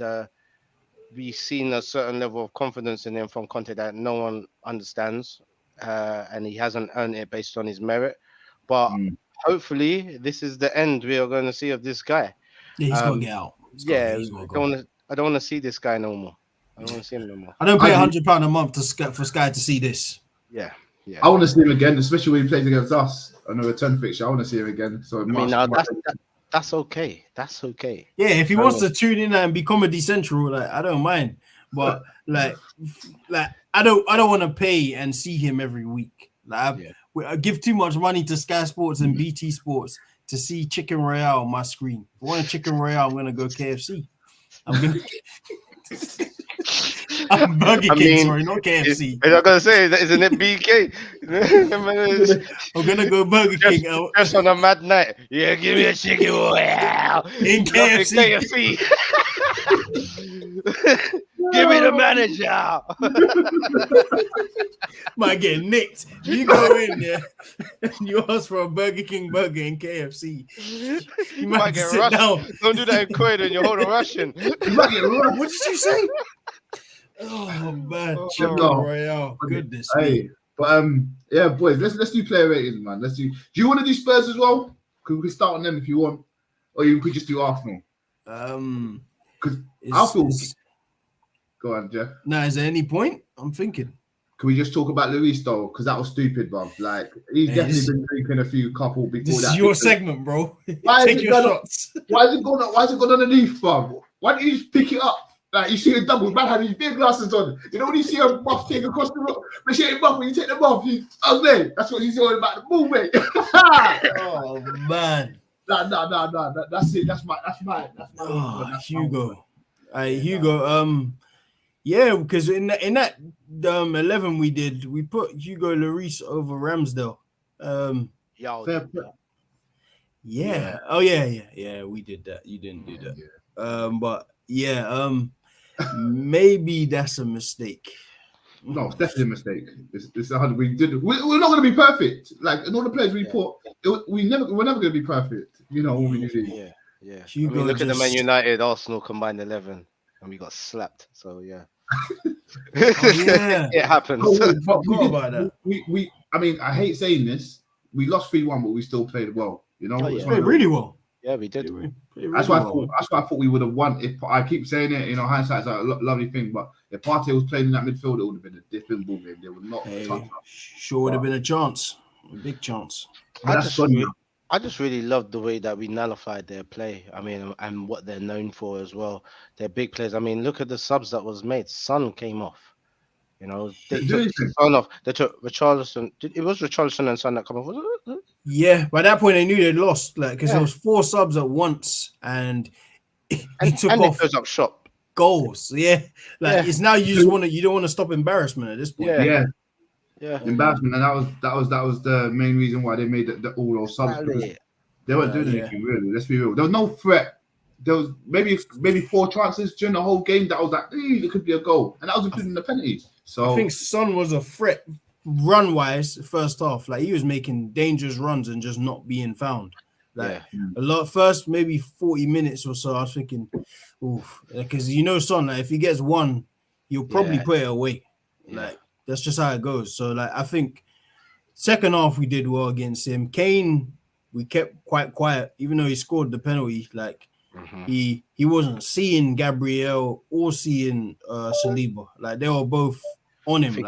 He had two touches in the box. One of them was the pen. I think that was the stat. Yeah, that speaks for itself, man. When you think about it, and then Richarlison was pretty poor. If I'm honest, Zinchenko. Does that clip go around? Have you seen it?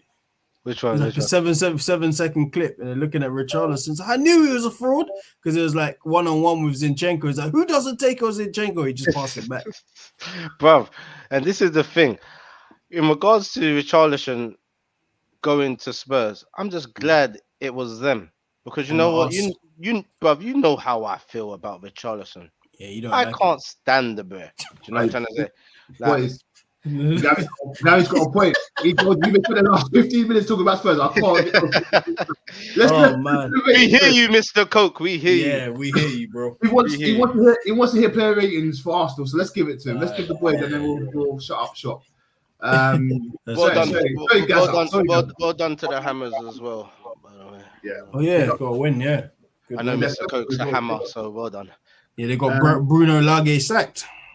So yeah, they did. It's about time to be fair. But it was look, we was actually talking about this last week, how worried we are for them, for Wolves and their current position and their inability to score, create charges and grind out any type of result.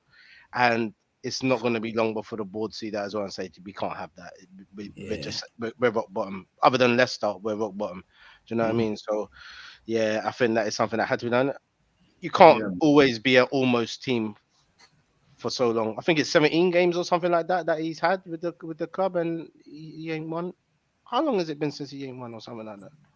Yeah, it's been a minute, because he did all right last season, but towards from April onwards, I don't think they really done anything. Yeah, man. Yeah, it's bad. It's bad. Let's hit them up. Let's give the boys what they want, man. Rash, start with you, man. Let's start from you. Ramsdale on goal. Some brilliant saves from Ramsdale. He almost saved Kane's penalty.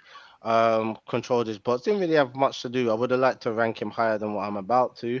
But I give him a 7.5 because he saved some good shots when he had to. We've seen a lot of times when the keeper is cold, shots come at them and it goes in. 7.5 for me. I'm not mad at that, man. Not mad at that. Jeff White. I might go over 8 for White. I think he was really, really good. He defensively did well. Son was relatively quiet until he went off. Ben White looked comfortable. Looks like he's growing into that right back position. Was bombing on well. Kind of helped that second goal by bombing on, so Xhaka could get the shot off. So yeah, man. I've said it before. He's one of our most valuable defenders. And people might not like him because of the £50 million price tag, but he's going to be important as the season goes on. Mark my words. I would have gone a 9 for White for the reasons of I think he got the assist for he trusted Partey, and plus I haven't seen anyone keep Son that quiet. And I was watching. I don't think he did one thing wrong. The only reason why he didn't get a 10 in my books is because he didn't go against Haaland, Grealish, and Foden. But He went against Son and Kane, Son's golden boot. I'm happy with the 8. I'm happy with the 8 though. I'll do Saliba. I mean, White.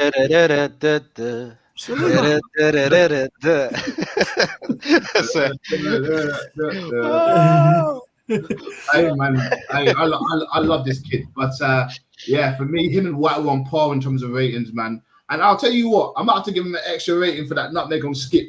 Was it Skip or was it who was it? Was it Richarlison or Skip? I don't know, but I wasn't expecting it at all. That was nasty. Why did he even do that? He just thought, oh, let me mug him off, and it's gone. Let me show these man I'm a baller as well. Yeah. No, you can tell the way he gets stuck in the middle and then he plays out. And normal people would have panicked. Man keeps the ball to his feet in his own half, dribbles it a couple of times and makes a pass out. Like, you should be worried about someone like that, but you're not worried when he does it. You know what I mean? Nah, even if he loses it a couple of times and they score, I'm not mad at him doing it. I'm not. Yeah, facts. I think okay. Saliba can hold. It's a derby. It's a very important game. People lose their heads. I would go 8, 9, maybe 9. Hey, I'm not mad at a 9. I'm gonna say this: Saliba's ceiling is huge. Like, he's got the biggest ceiling at our club. Like, he could be one of the best defenders in the world in a year or two. Listen, that fast. Listen, I'm just gonna bring us back to a conversation we had when we was all dumbfounded. What, does Arsenal even have any world class players? Do they? How many do they have? Huh? And I remember Risky Rash. That's the new one. Risky Rash. Risky Rash. Risky Rash is nuts. Yeah. It's a bit mad still. Oh man, that's hilarious. Risky Rash sounds crazy. Made a risky rash decision. Yeah. Oh, and said that Saliba is one of our world class players, and I did explain myself, and I said, look, I remember we was putting the likes of Van Dijk, world class, one season in. Yeah, and he had come off of the back of being at Celtic and not being a really great defender. We just knew he was really good. Southampton, sorry, but he was at Celtic first, and he went to Southampton, right? So we saw at Celtic he wasn't really great. We just knew he was good. At Southampton, we knew, hold on, this boy's got a lot of quality. He potentially could be world class if he's at the right team. He was brought by the right team, and by the end of that season, everyone was saying he's world class. I was saying, okay, he hasn't played for Arsenal yet, but we know what he has done already in the previous seasons where he's been out on loan and how he's bossed that division, the type of accolades that he's got from being there and the recognition that he's got from his performances. We've seen him in a couple games in Arsenal pre-season, and now saying he looks the real deal, and I reckon halfway through the season we'll be able to call this boy world class. Yeah, a lot sooner than that, people are trying to call the boy world class because he's something that has been unseen for in a very long time. It's so refreshing to see a real centre back, a switched on one that is clued up, knows about the game, knows how to play, doesn't panic under pressure. Like, he doesn't look like he panics at all. Like, there's situations where he was in and he still would take a touch, do the player, and play it out. To have that sort of composure in those dangerous positions against Tottenham, yeah, what a player in the making. Come on, man. You got to carry that on for Gabriel because you're rating him next. Gabriel, I say he had a 6.5. I think he was better than that performance-wise, but you gave away the penalty. You've done it a few times this season. Picked up another booking. I just think there's a couple of things that he just needs to get it together so that he can find his feet, as we know he can. I hear that.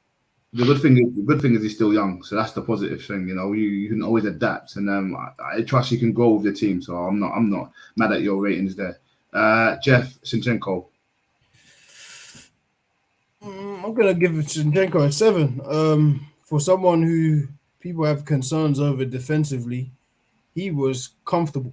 Richarlison, like, my God, from when a Brazilian doesn't even want to take you on, hey, I have to say, you done your job. He was winning headers. He was tucking into the midfield as he does and starting attacks as he does. And defensively, Richarlison didn't want to even look at you. So your job is done. Well played. Yeah. Facts. So I guess I've got Partey. Or am I giving Uncle Partey then? Because this guy he made me smile. I think my gums are still hurting from the way I was smiling when the way he plays and stuff. And I'm so happy. I'm so happy we got a player like this. I'll be honest with you, boys. I can't lie. I can't sit and lie to you. So, And he's not even Nigerian. Got you smiling like that. I know. Well, Nigerian Independence. It was Nigerian Independence Day as well when he scored that. And I'm like, I'm celebrating my family, eating all jollof and honey jam and that. And the Ghanaian steals the show. But he's a brother, so and so, man. I just love the way he plays and how he plays. So for me, he's gonna warm at the 9 because to control the whole midfield like that is totally amazing, man. Totally amazing. Jeff, you can have Odegaard. Odegaard was 6.5, 7. I think maybe didn't have as much influence as previous games or as normal, but I also think that speaks to how good he is because they were literally set up to stop him, and he was still trying to do his best to dictate play. Him and Xhaka had their little moments out wide. I think it was a lot of it was pretty safe. Like, it wasn't the normal incisive stuff, but gave a good account of himself. Didn't sleep in midfield, worked hard. So yeah, 6.5. I'll go with 6.5. 6.5. Fair enough. So I did Partey. Jeff did it. Xhaka, Rash. Xhaka. Yeah. Man, I really liked how he played that game, man. I really liked how he played that game. I mean, I like it enough to give him a 9, and he didn't even score. Oh, he did score. He did score. 9, justified. Do you know what I mean? Like, I think he played a really good game. He done his role very well, but it's not that. There was a time when he was. I think it was him, and he had to be on to Richarlison, and I was like, please don't do the sit down slide tackle what you do sometimes and then break a guy. Please don't do that. And he stood up, and he was just like half a yard off him, and he just put his foot there to block. Just to block the ball going through. And I was just like, that is what you do. That's what you're supposed to do. Don't put your foot nowhere near another man's foot. Just cover all angles where they can have an outlet. And he seems to understand that going forward, he's part of the build-up. Like, you saw him when he was in the box. He screamed for that. Give it here. Look, I'm in this way. He pulled off and he said, play it here. He didn't even pass it to him.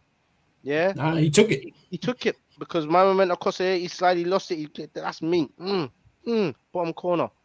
Well done, man. I like the Xhaka that I'm seeing right now. Hey, salute to Granite, bro. Yeah, biggest turnaround I've seen since. I'm not even going to find a comparison. I knew you were going to say something wild, didn't it? Wow. I don't know, shot the last few viewers that we got here. Great performance. I knew the Arsenal fans were loving when I saw him take that goal and then turn 2 buds. Sent 2 buds, sent it the other way and scored that goal. I already knew what time it was. But yeah, he warrants a 910%. Xhaka, I'll go Saka. He gets an 8 from me. He was a big issue. He was a problem. He was one of the reasons why we got 2 of those goals. He was getting double team, free team, pause. And he won all these battles, man. And there was a lot of criticism, not just from Arsenal fans, but from a lot of different fans and comparing them to a lot of players, and rightly so. But yesterday, I think we can say that he warranted his space in our X11, if I'm being honest with you. So he can hold an 8. Jeff.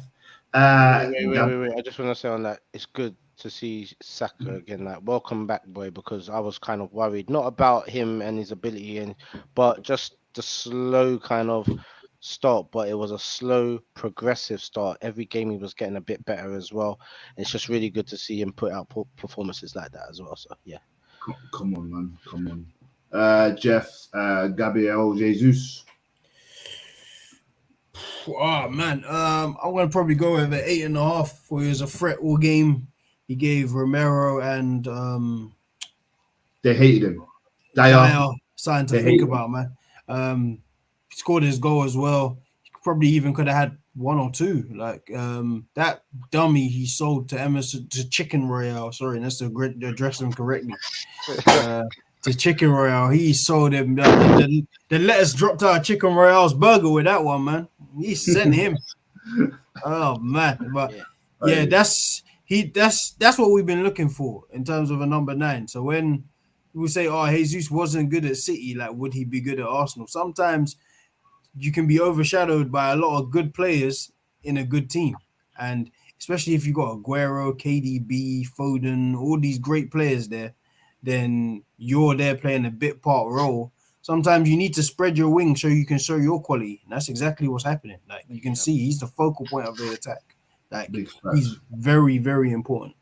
And it's so important just knowing that your name is always going to be on the sheet every week up top. You know it's you. Literally. 5 and 8 is not bad at all. Mm-hmm. No, you'll take that. You'll take that. Some teams ain't even got that. Rash, last one. Gabriel Martinelli. The boy. Man, he's a problem. He's like, as we've spoken in previous weeks, he seems to have slowed down his process in his mind about what he wants to do, and it's being able to be carried out on the pitch as well. Before, it seemed like his mind and his feet were just going at 200 miles per hour, and they were in 2 different directions sometimes, and it was just like a bit too much. But he seems to know when to start. He knows when to stop. He knows when to pass.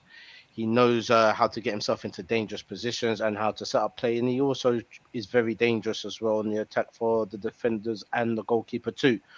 He had a big game. I think it was him that Xhaka took it off of in order to score his goal. It was. You're right. He's also... I like the fact that he gets the ball and what he wants to do is drive into space. And if that's something for the youngsters to see as well, and add to their game, because a lot of these youngsters, they want to do the give and go. They want to get the ball, and rather than drive into the space, they want to turn into the danger, humiliate a couple players, and just show them what they can do. Sometimes it doesn't work off, and they end up putting their teams into bad situations. This is a guy that knows how to utilize space. He sees space and he says, I'm running in there. I love space. I love fields, greenery. He's on that. He gets the ball. He goes into that space and he does what he has to do. He's been pivotal for Arsenal in every game that he's played in regards to attacks and being a goal threat. And he was again this week against Tottenham. I think he was brilliant. I'll give him an 8. Come on, man. Come on. That's the ratings for you people. I know you lot have been waiting for that one, but listen, we've got to jump off now. Wait, you want more? You want to do? Mikel Arteta, bro. Give him a rating. Mm-hmm. Yeah, come on, lads. Mikel. Oh, okay. I give him. If you want me to be honest with you, someone like that, I'm always gonna rate him highly. I would give him a 10 for killing off Conte, for being a better manager and seeing the game out. I mean, it's not his fault that Gabriel was very rash, but if 3-0 should have been, but we could have got a lot more. I'll give him a 10 out of 10. I can't see where he went wrong in any tactics at all. I'd agree. I think he's growing as a manager. Like, I think the signs were always there. There was always good signs. While I was willing to give him the time, but now you're seeing that he really knows his team. He really knows his team. Even the Xhaka, that's him. That Xhaka playing where Xhaka is playing is Arteta. That's all him. There's no one else. Like, he asked Xhaka to play there. So that shows that there's a great manager in there. Even like the players he's picked up. When you think about it, over the last 2 years, all the signings we made, who's been a bad one? There ain't been one. I said it last week, the only thing that we need to do now is get some money for sales. But everyone else, Ben White, Ramsdale, these are all him. Zinchenko, Lokonga, Jesus, that's all him. Yeah. I'd agree as well. I agree. I think we're seeing the tactician in the man, and the fact that he can put his plan out in a way that the team can execute his plan. We've seen when you have a good manager that has good tactics and they got a team that just doesn't understand what the manager is doing and they don't play. I mean, Emery was a good manager. Emery's a really good manager, bruv. And the tactician as well. But when the players aren't on the same wavelength and don't understand the type of style you're actually trying to achieve, you see it can just become a mess. You know what I mean? And even at United right now, well, they got a manager. I don't know if I'm not too sure if Ten Hag is overrated or not. Whether he deserved the kind of status that he was given because of his achievements over in Holland and so forth like that. But it's just showing that it doesn't mean anything if you can't uh, uh, if you can't be eloquent enough to put those thoughts on to the players so that they can then act it out on the pitch. Then there's a gap somewhere. There's a problem. There's a blockage, and it seems that Arsenal don't have that with Mikel Arteta. He's very clear, he's concise, and he's a strategist, and he's proven himself.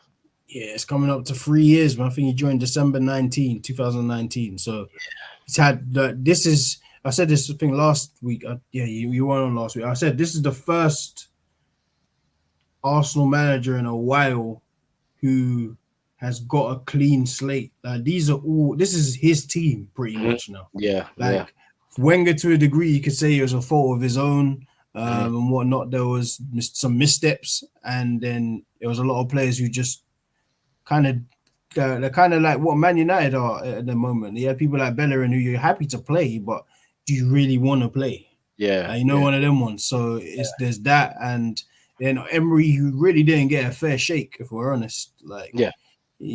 13, 14 months, they took the piss out of him. He had to go. Yeah.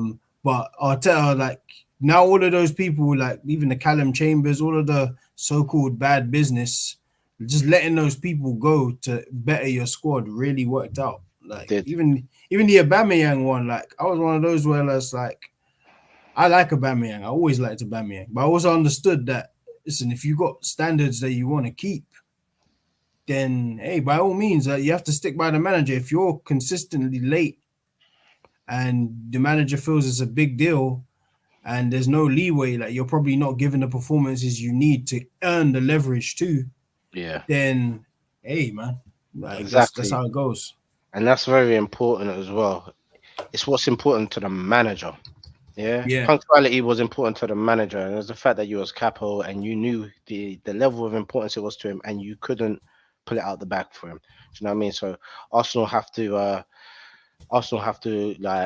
be happy with what they've managed to do in regards to building their squad and that recovery, because it could have gone all pear-shaped after that. I mean, shout out to the boy Aubameyang bagging a goal. Good goal too. Oh, good goal, yeah, it's brilliant. But my main thing is look, Arsenal are like what you said, they're a total different team. They are his team. It's what he wanted, and we was always said, okay, once he has the team that he wants, there's going to be no excuses. Right? Exactly. If you can't do anything after this, then you got to be out. And it's like he put that same sort of pressure on himself as well, because the manifestation, what we're seeing from Arsenal right now is a breath of fresh air. We haven't seen this type of quality Arsenal for years, where you are confident in going into games and getting out a result. I'm confident we're going to win. I'm confident. I was even saying, normally, you know me about football, I don't care that much anymore. It's just not my thing. The Saturday was one of the first times I've been excited to watch an Arsenal game in years. I was actually normally I might tune in 20 minutes late and then rewind if I missed anything. But this game I was actually 12:25. I was ready. I was there. I'd eaten. You know, way there. I was ready to watch this. Full kit wanker and all that. Oh yeah, man. If I need a kit, I don't even have one. Listen, you need a kit. I've got the hookup. Holla. Oh yeah. Oh yeah. We'll talk. Hey, dodgy thoughts on screen. Hey, guys, you're the hookup, man. There's an Arsenal membership. What, gold, platinum membership? Come on, bruv. Platinum, I got that kind of money. Yeah. So he says. Hey, listen. It's been a good chat today. I love when we speak about Arsenal, man. I love it, especially when we win. But more so, City on Haaland, man, and Foden. I like seeing boys like that do well. But thank you guys for tuning in. We should be back on Friday for our prediction shows. John will be back. Hopefully, us four will be back together again. This was a good chat. But I've got to leave you on one note. English Premier League. Manchester United.